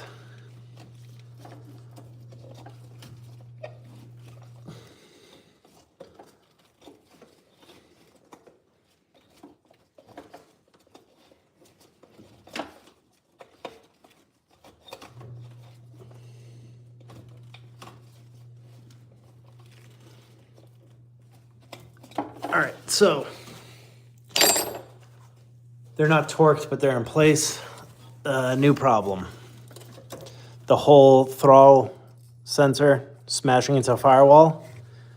Smash the connector a little bit.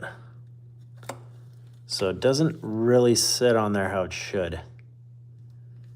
So it just popped out.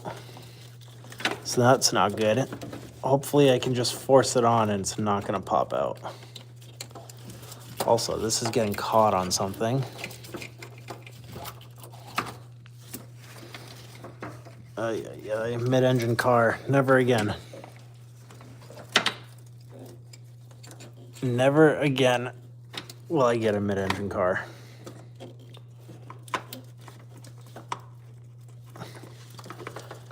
All right, connector is in, but there's no retention feature anymore. So it just slides right off, which is really unfortunate for us. But that's life. So let's tighten this throttle body down. We're gonna do it the same sketchy way that we took it off, using a wrench and a thing. Unfortunately, because I don't have the right tool, I'll call that tight.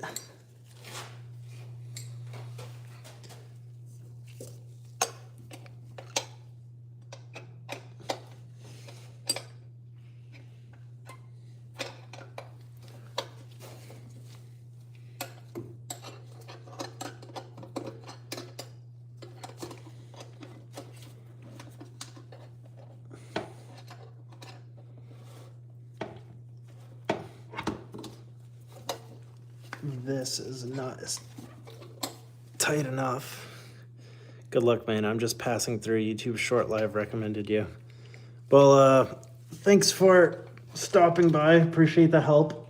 If I've been doing this occasionally, I might take a little break.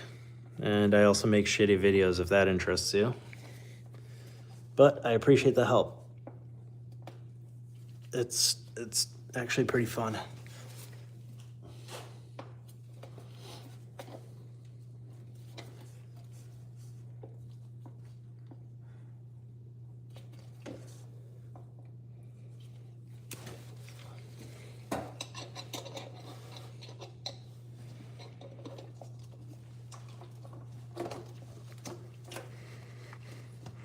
Why not set the 2 front bolts and check your doohickey gadget? Well, these are the ones in the front. That's what I'm gonna do. Just give me a second.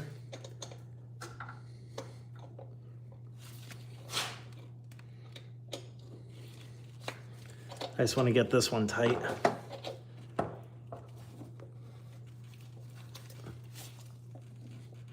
All right. So those front ones are set. Let's get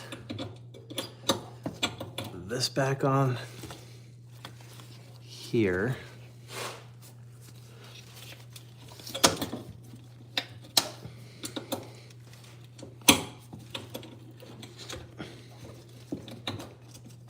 This is such a pain in the ass to do.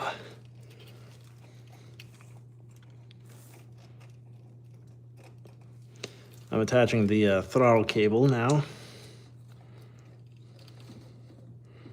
which is just in a difficult spot.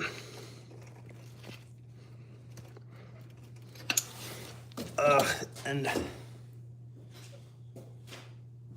bending over the back of the car like this is not easy on the back for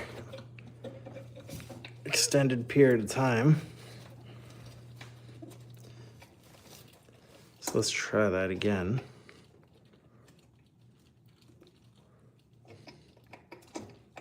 All right, throttle cable's in. That's there. That's there. All right. Throttle cable attached. Let's go see if we can figure out how to calibrate this real quick, because it's time for me to go to bed. So, accessory mode. Let's grab this laptop. ECU connected. We'll go live again. So if we go to our sensors, we see the TPS right here. Makes no sense, but if I press the throttle, uh-oh. I'm not seeing that value change. That's the first sign that things are not good, but that's okay. Let's calibrate this before we start panicking. But how do I calibrate this? Oh, there we go. So for some reason, it was grayed out earlier. We're reading now, which is 0. So minimum reading is actually 40%. Now I press the throttle all the way, read again, 110. So now if I go back to my sensors,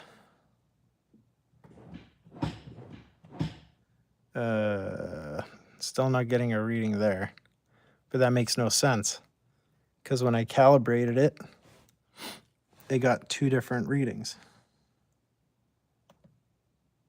So let's try. Oh, I think I have to upload to it. So there we go. I uploaded to my ECU. It's going to take those changes. Yeah, it's live. I'll show you how I know in a second. It's now TPS at 100. And it's changing by 1%. I know it's live because, oh, look, my battery voltage is going down.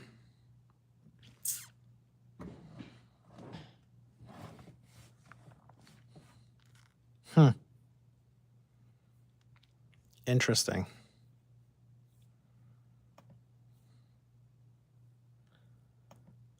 Let's try that again.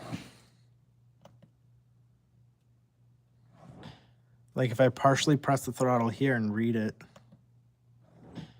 Oh, it doesn't work. It's not getting any feedback from the sensor. Let's, before I give up,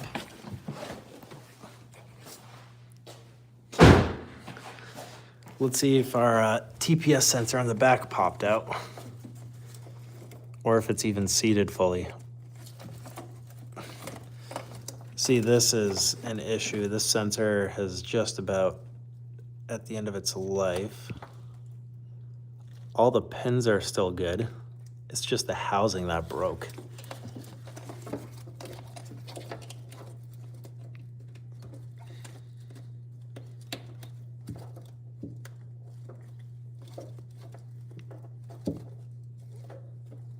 I pushed it back on there. Good luck us.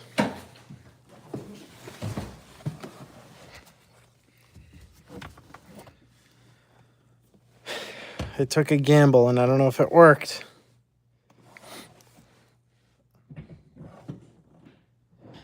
TPS is not changing still.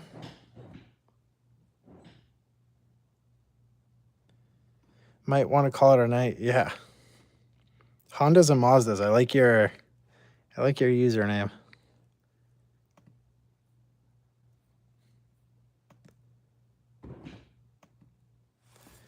Ay. What's wrong with it? Throttle position. We have lost throttle position. So, damn, is this connector? I mean, this thing is beat.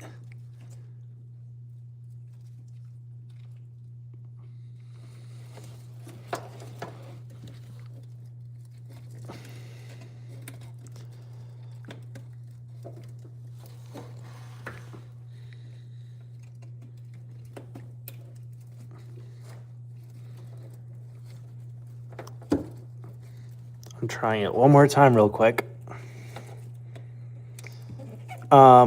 So what happened is I was driving it and then past 2,000 RPM, it would just fall flat on its face. Turns out my throttle position sensor bolts backed out, and I lost that, so I changed it. Also, it's a K-series, Mr. Honda.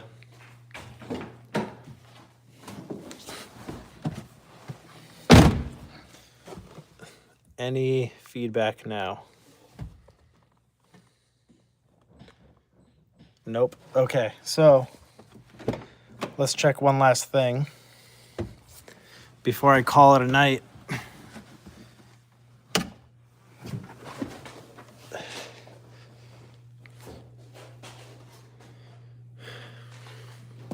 So, laptop is out of the car. That's about as far as I can get it. I'm gonna plug this guy in. And we're gonna see if we get that value changing. So this is actually, I'm gonna need help from the live stream because I can't see the screen when I'm reaching back there. Let me set it up so you guys can see it. Somehow. Hold on.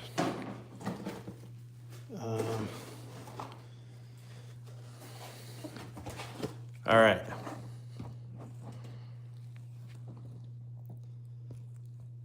We are looking for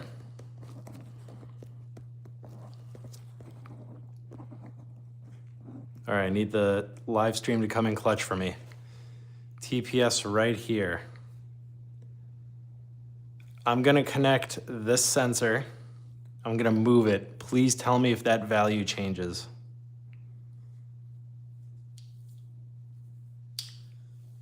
All right, so I'm gonna go do this.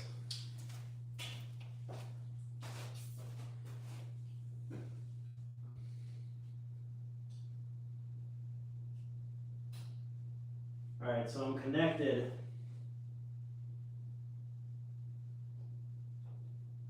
Now I'm moving it. Did that value change? It changed? Okay. So did I just put a gosh darn bad sensor on there, even though it was brand new out of the box? Do I have to go back to square one and put this original one back on, but find hardware for it? Let's try that other one more time. I don't want to give up yet.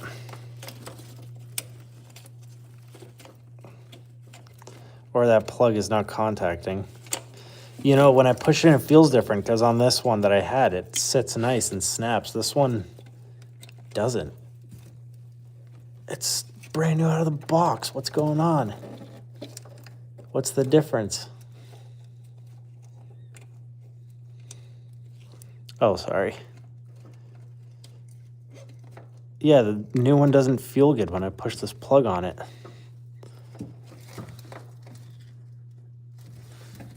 What the hell? So I think I'm gonna have to redo all this that I just did, but I have to find the correct piece of hardware.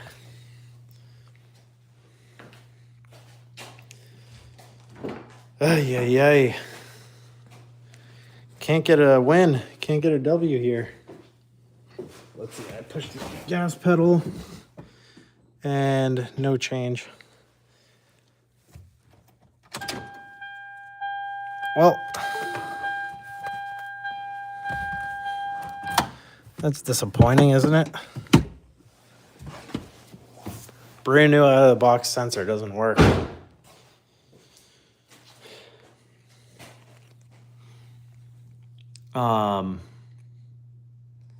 So actually what I'll do, I'm gonna take this throttle body off now because if you guys remember, yeah, exactly. I doused those in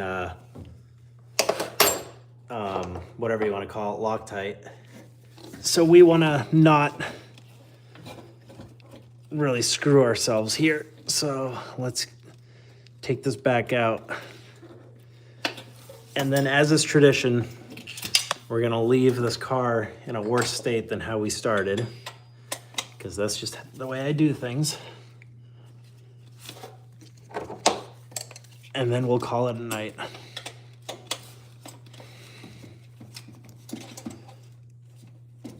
Bit of a disappointment, huh?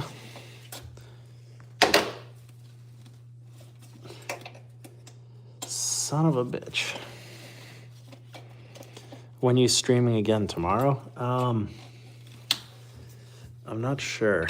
I'm not sure if, I mean, maybe tomorrow night. I work Sundays. But if I don't tomorrow, I'm taking a trip, so I'm gonna be gone the next couple Saturdays anyways. And as I've mentioned, I'm also moving, so it's gonna be a little hectic for a while. But maybe I'll do it tomorrow just to get this thing moving. I'll stop by a hardware store and get the bolts I need.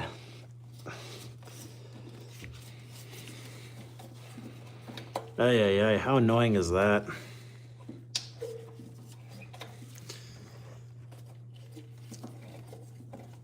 Chevy 5-speed. What's up, Chevy 5-speed?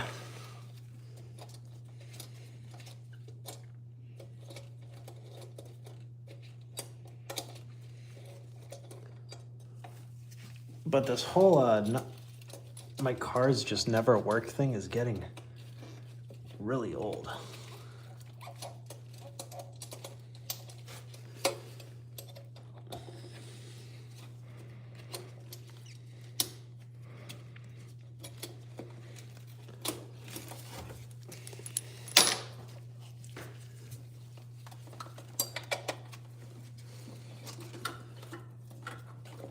Get this bottom one out.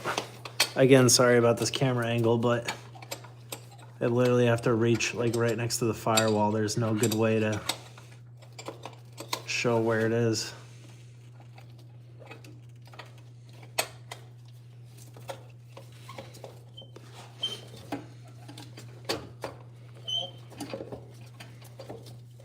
All right, well, I gotta get those bolts out, clean the inside of those threads on the throttle. Yeah, you got it. Thanks for your help, 6 foot.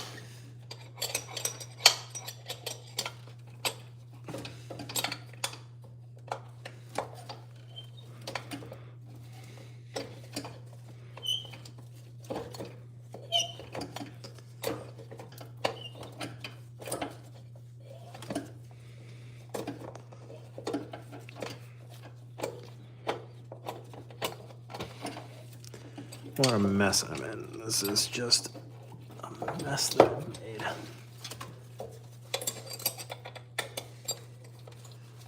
I don't have the proper tools. Ay.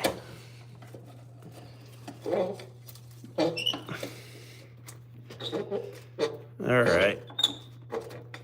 Last bolt. Hopefully the other one doesn't drop down.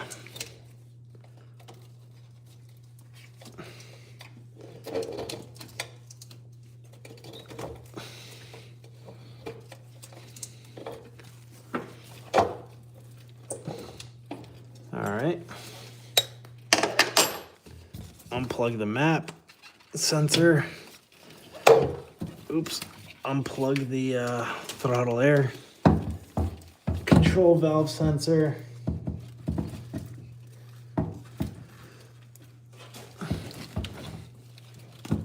Oh my God.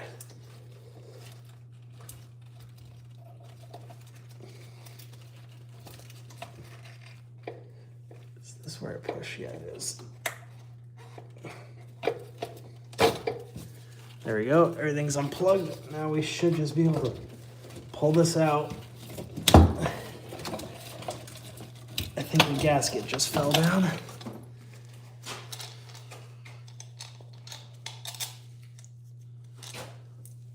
Oh man. Let's see if we can find the gasket. So, we'll take a closer look here in a second. Yep, our gasket made it to the ground. I'm gonna go reach that.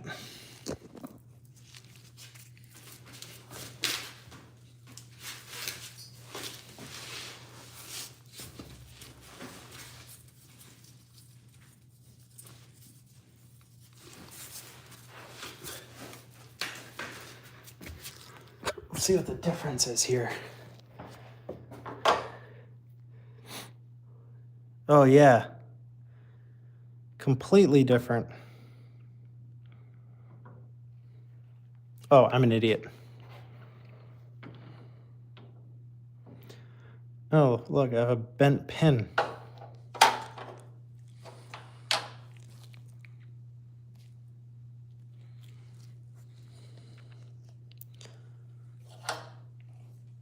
So that'll do it. I just want to be done with this.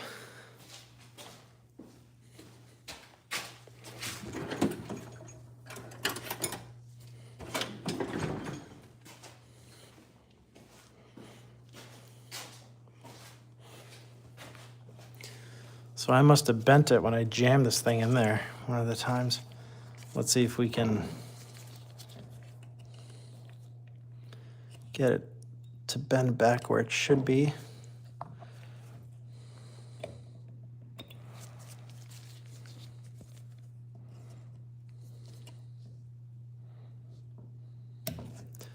Ooh, yay. I don't want to break the pin. But what I just did not feel good. All right, so they're roughly aligned.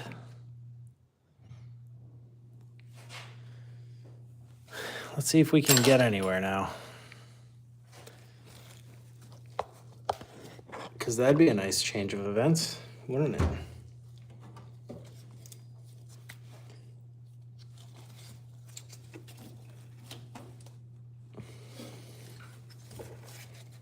So once again, that last one is about to snap. Yeah, you know, it sure did seem that way when I pushed on it.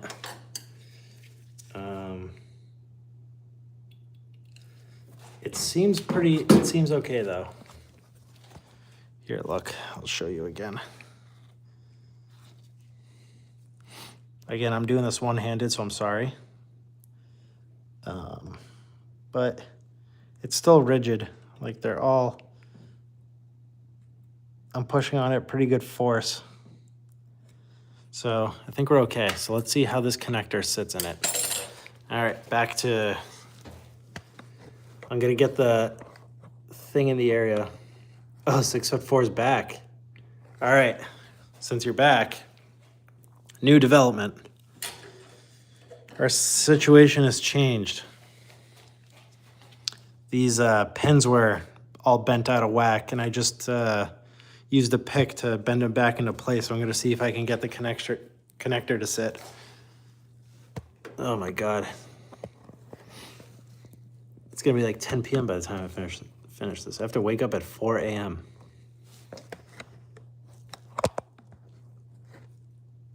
Six foot, just could not resist. Can't leave till the job's done. All right, so let's see if we can connect this bad Larry back up.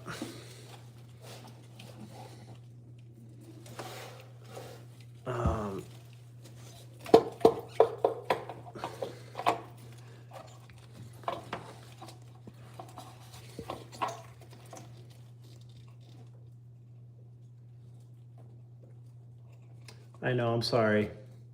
The camera angle's probably abysmal right now.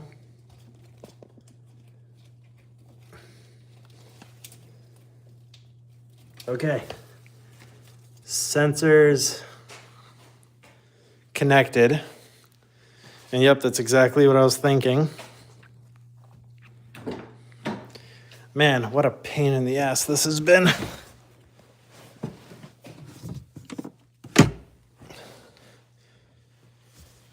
Okay, so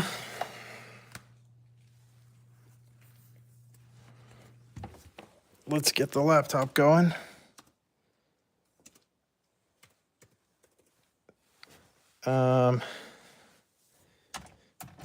T on position.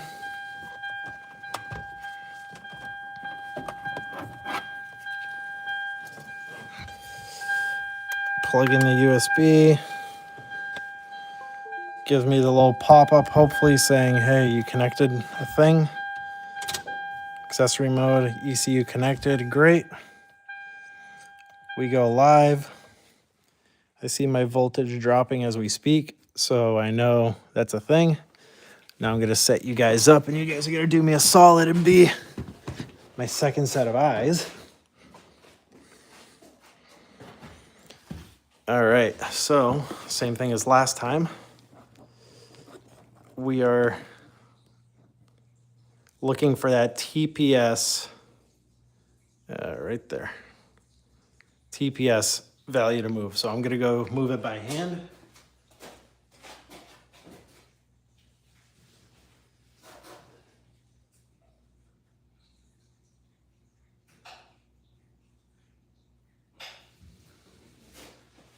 So how are we looking? We get anything? Changed? Okay. All right, that's good. Let's stop killing my battery. Sorry, bad camera. So that's good news. So let's go through the struggle of installing this again. And this time the sensor clicked in. I already have it connected, so we're gonna leave it connected the whole time. And then let's see if we can get this resolved once and for all. So we're back. What a roller coaster it has been.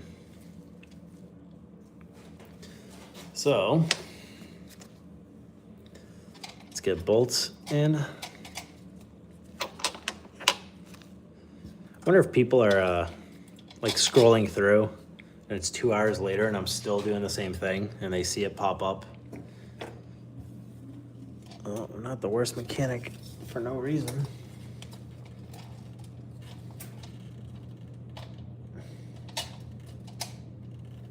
All right. So let's gently, since our sensor is attached, get this thing into place.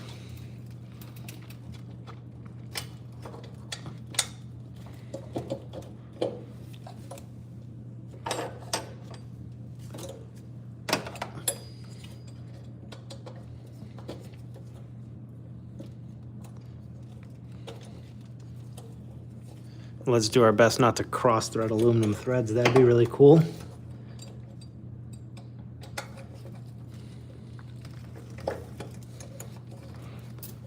I just need one of these bolts to catch. All right, that one did in the back. I'm sorry, it's focusing on the wrong thing, but it's hard to control what it focuses on. All right, this one caught as well. All right, we're close. We are close. But God, I'd be lying if I didn't tell you I was sick of this.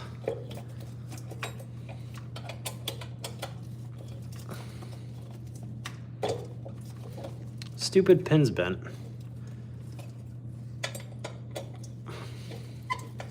Can't believe it.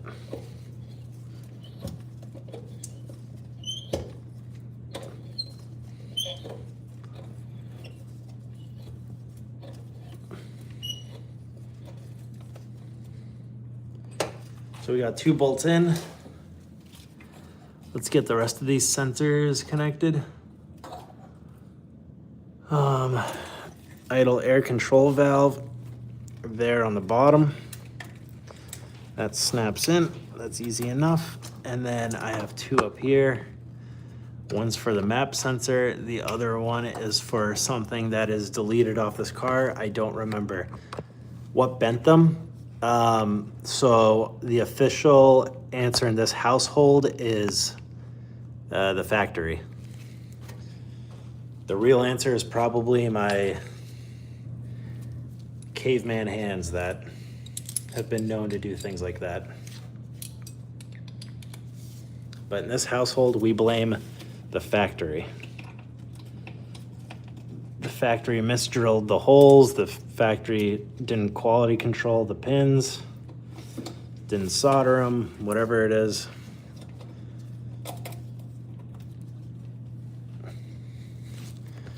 All right, I'm doing this bolt down here.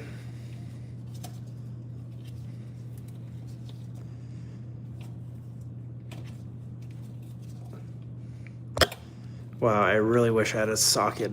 Well, I do have one, I just don't know where it is. I think it's at my friend's house. But doing it this way is really annoying, but we're close. We're so close.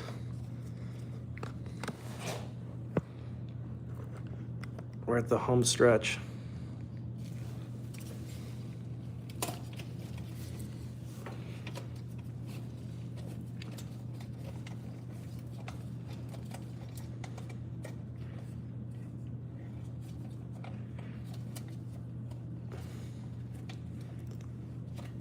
We got more clearance against the firewall. We use Loctite on the 2 bolts.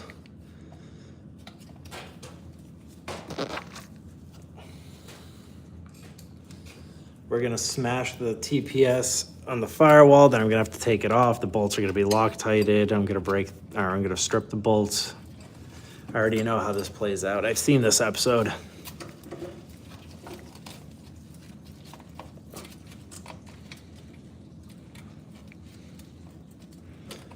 This is so annoying to do. I have to like do it with the tips of my fingers.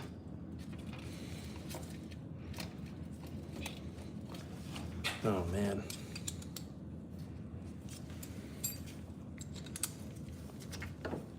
This last bottom one over here is rough.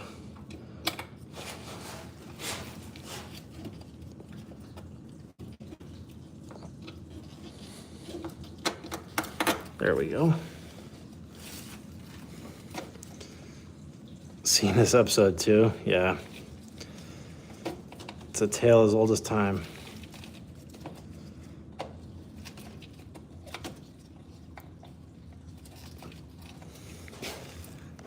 All right, let me zoom this bad boy out a little bit so you can at least watch something dynamic.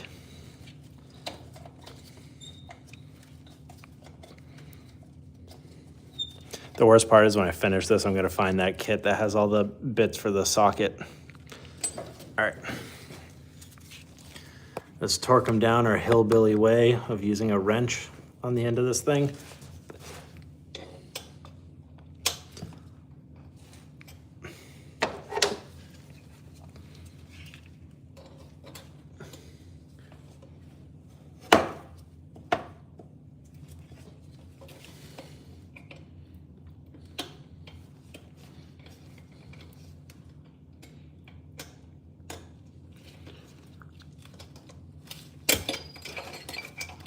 Ugh, what a pain. What a pain.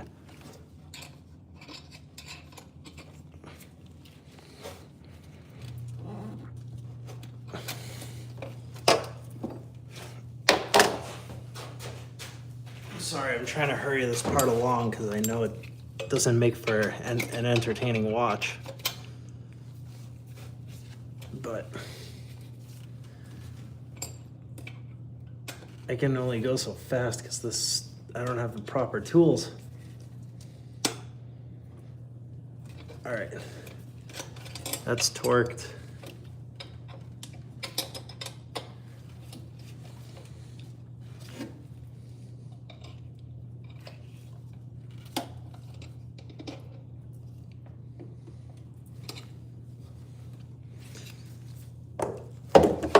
ASMR. If what I do is considered ASMR, then I don't know. My stupid nasally voice just talking to people.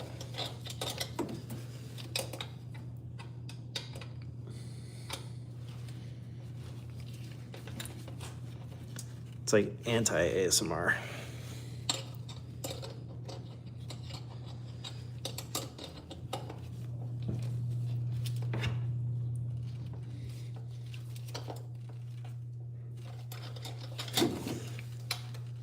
All right, we can't get carried away here. We need to remember it's aluminum threads. So don't let me over tighten these now.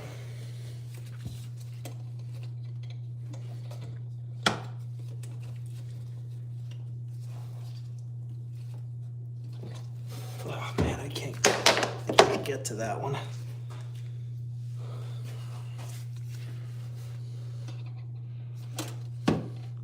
You know when you're getting old, when your lowered car hurts your back, when you have to bend down to work on it that little bit more. All right, one more to get to our very rough torque spec.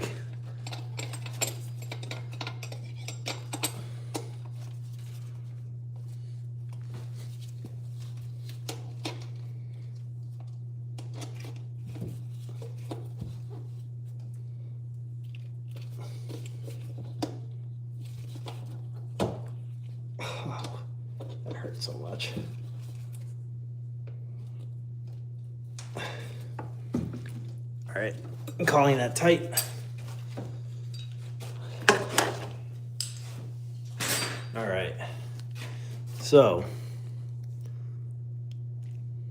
note to self, always do the shiny bolts first. Okay, so let's get this throttle body back on there, or throttle cable rather.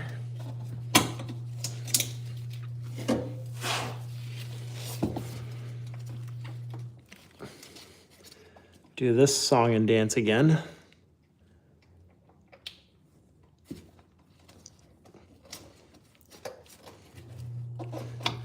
Damn, I'm that much better at it.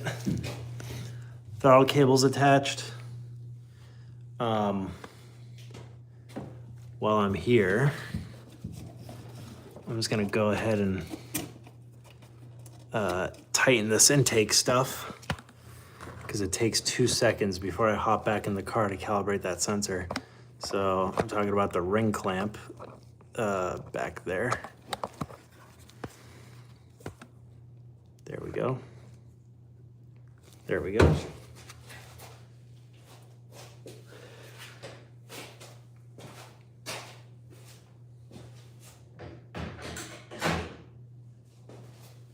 I don't know when I had time to put a tool away. It would have been smart to do this while it was out of the car, but I forgot I loosened it. So here we are.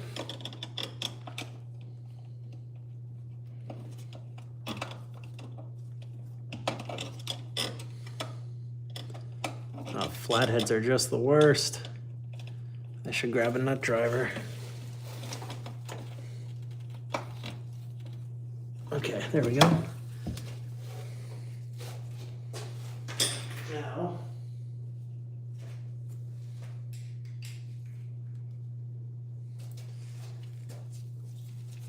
we put the intake back on where it belongs.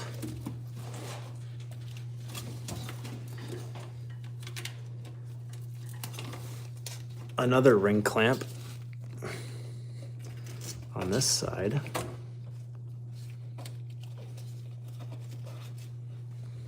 Like, this intake is just the worst,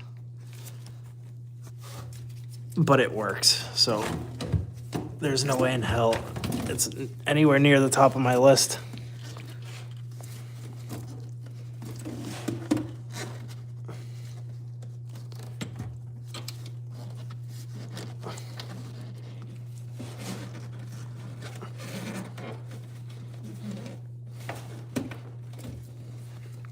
I think I have to loosen it a little bit more.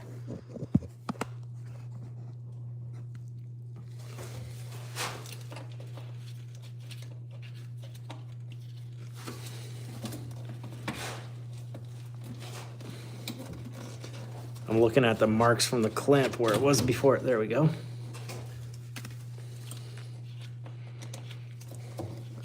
Ring clamps and vacuum hose.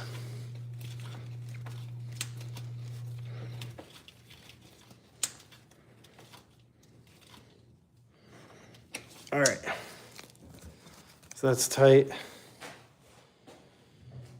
Nothing's left over here, just tools I used and bolts I searched through.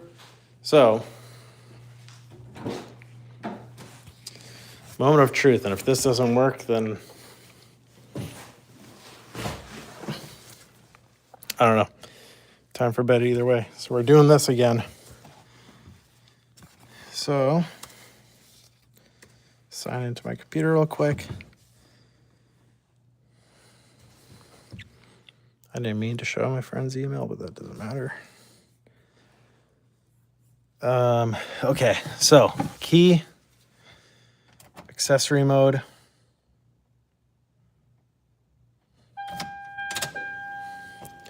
ECU connected, cool, we go online. Parameters, we're gonna read 0. That's a good sign. We're gonna push the throttle all the way. We're gonna read max. So that's its true range, -5 to 108. So now I upload those changes. I'm an idiot. There we go. So now I go to sensors, my live reading here, go back to live, and now my TPS 0 to 98, which, you know, close enough to 100. So it works. Let's see if we calibrate that again, if we can actually get it to go to 100.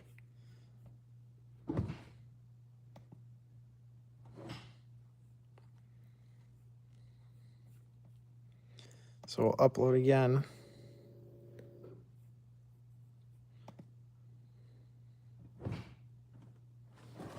It's not giving me 100. I just have to push harder, but that's because I have slop in the throttle cable. There it is. So success. So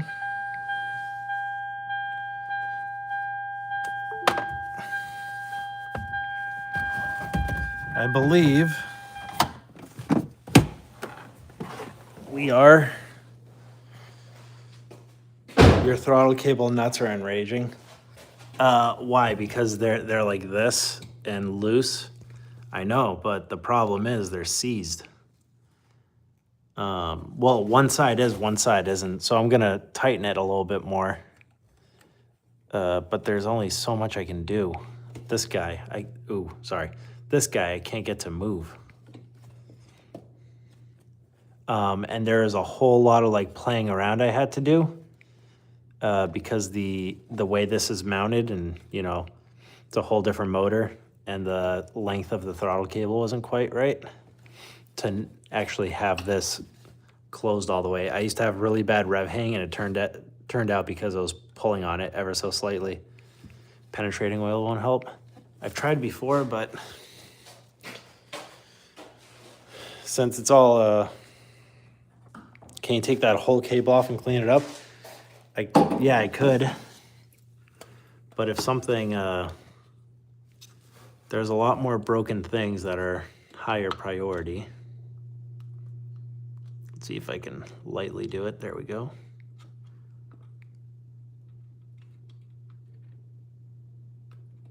There. I'll try again another time. But for now, I count that as a success. This car is back to operational. Sometimes the smallest fix can make the big gains. Dude, I know exactly what you mean, but this is my dilemma. So this works now. So great job. Thank you everyone for your help. Then if I open my garage door, I have 2 more projects. Broken. So my list is pretty long, and I can't seem to shorten it. So like the you know, getting a project car to like 95%, you know, is great, but it's that last 5% that just seems to just hang on forever. And that's honestly, truly, that's how a project car also just nickels and dimes you to death. That's where like a $10,000 build becomes like a $20,000 build easily, because that last 5%, trying to get rid of the vibrations, trying to get that weird idle solved, that leak.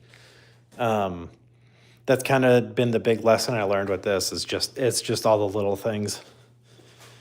Especially because I'm kind of nitpicky, and my dream is to have this thing for someone to drive this and not feel like there's a whole foreign power plant in it.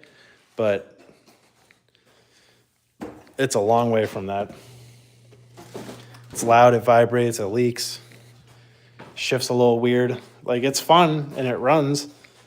Well, when it does run, it seems to break every time I drive it, but it's those little things. Anyways, that's my bitching and moaning session there. My therapy session. Thanks for listening.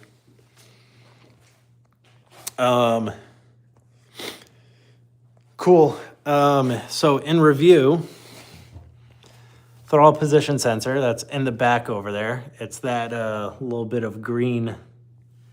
You can't see it anymore. That green right there.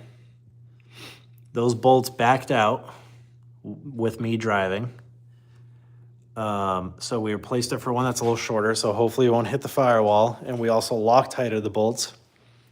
So hopefully we have enough clearance, and because, you know, it's shorter in this dimension and the bolts stay where they should. And that doesn't happen again. So that was our big achievement. I'll clean all this up later. Live streams are very helpful, so I appreciate everyone chiming in. I do get a lot of helpful advice with it. Does anybody have any questions? No live stream the next couple of weeks. I'm taking a trip, so I won't be around. And the next one might actually be in a new garage, which I know it doesn't look like it, but I'm in the middle of packing. What is this car?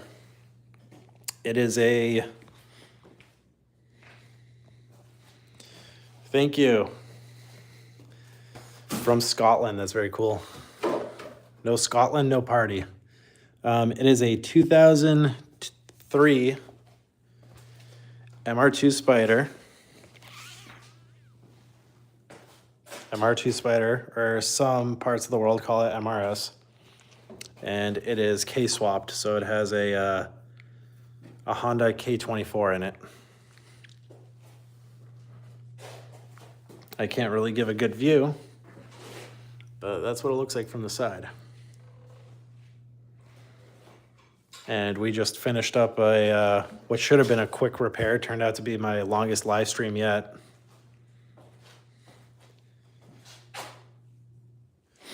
But that is so that's this car with a quick summary.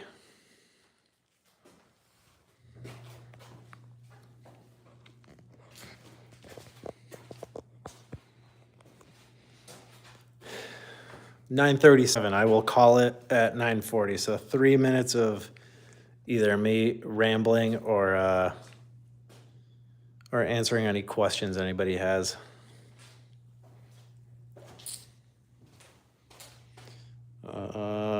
Do you get the Mark II Focus RS in the States? I own one, and I know it's only in Europe and Australia. 6'4", thank you again for the help. Appreciate you. No, we do not get the Mark II Focus RS.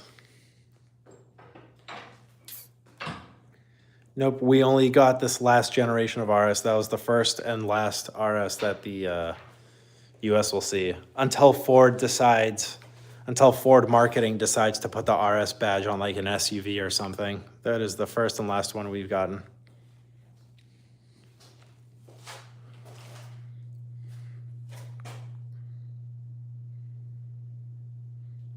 I also need to, this car is going to be parked in freezing temperatures. I need to fill it with actual antifreeze, and I don't have any coolant. Can you import them to the US? United States can only have foreign cars imported when they're 25 years or older. So I don't know when the Mark II came out, but if it's 25 years old, then yeah, you can. Which would be kind of cool, an American car that was never offered here. 2000, yeah, so we've got a while.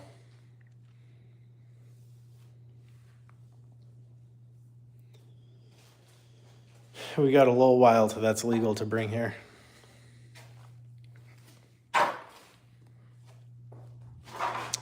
So this car theoretically runs now, so now it can be transported to its new home.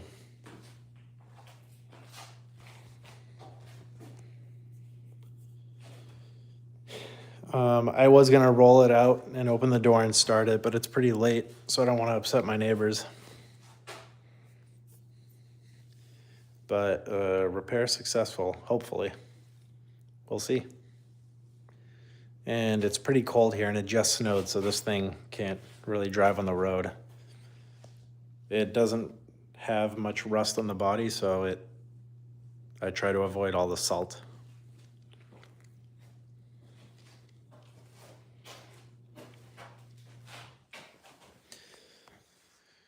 All right, unless I get a question right now, I think I'm going to call it. So, good job, team. Successful repair. And we'll see how I break it next time. Thank you, everyone, and have a good night, or good morning, or good afternoon, wherever you are.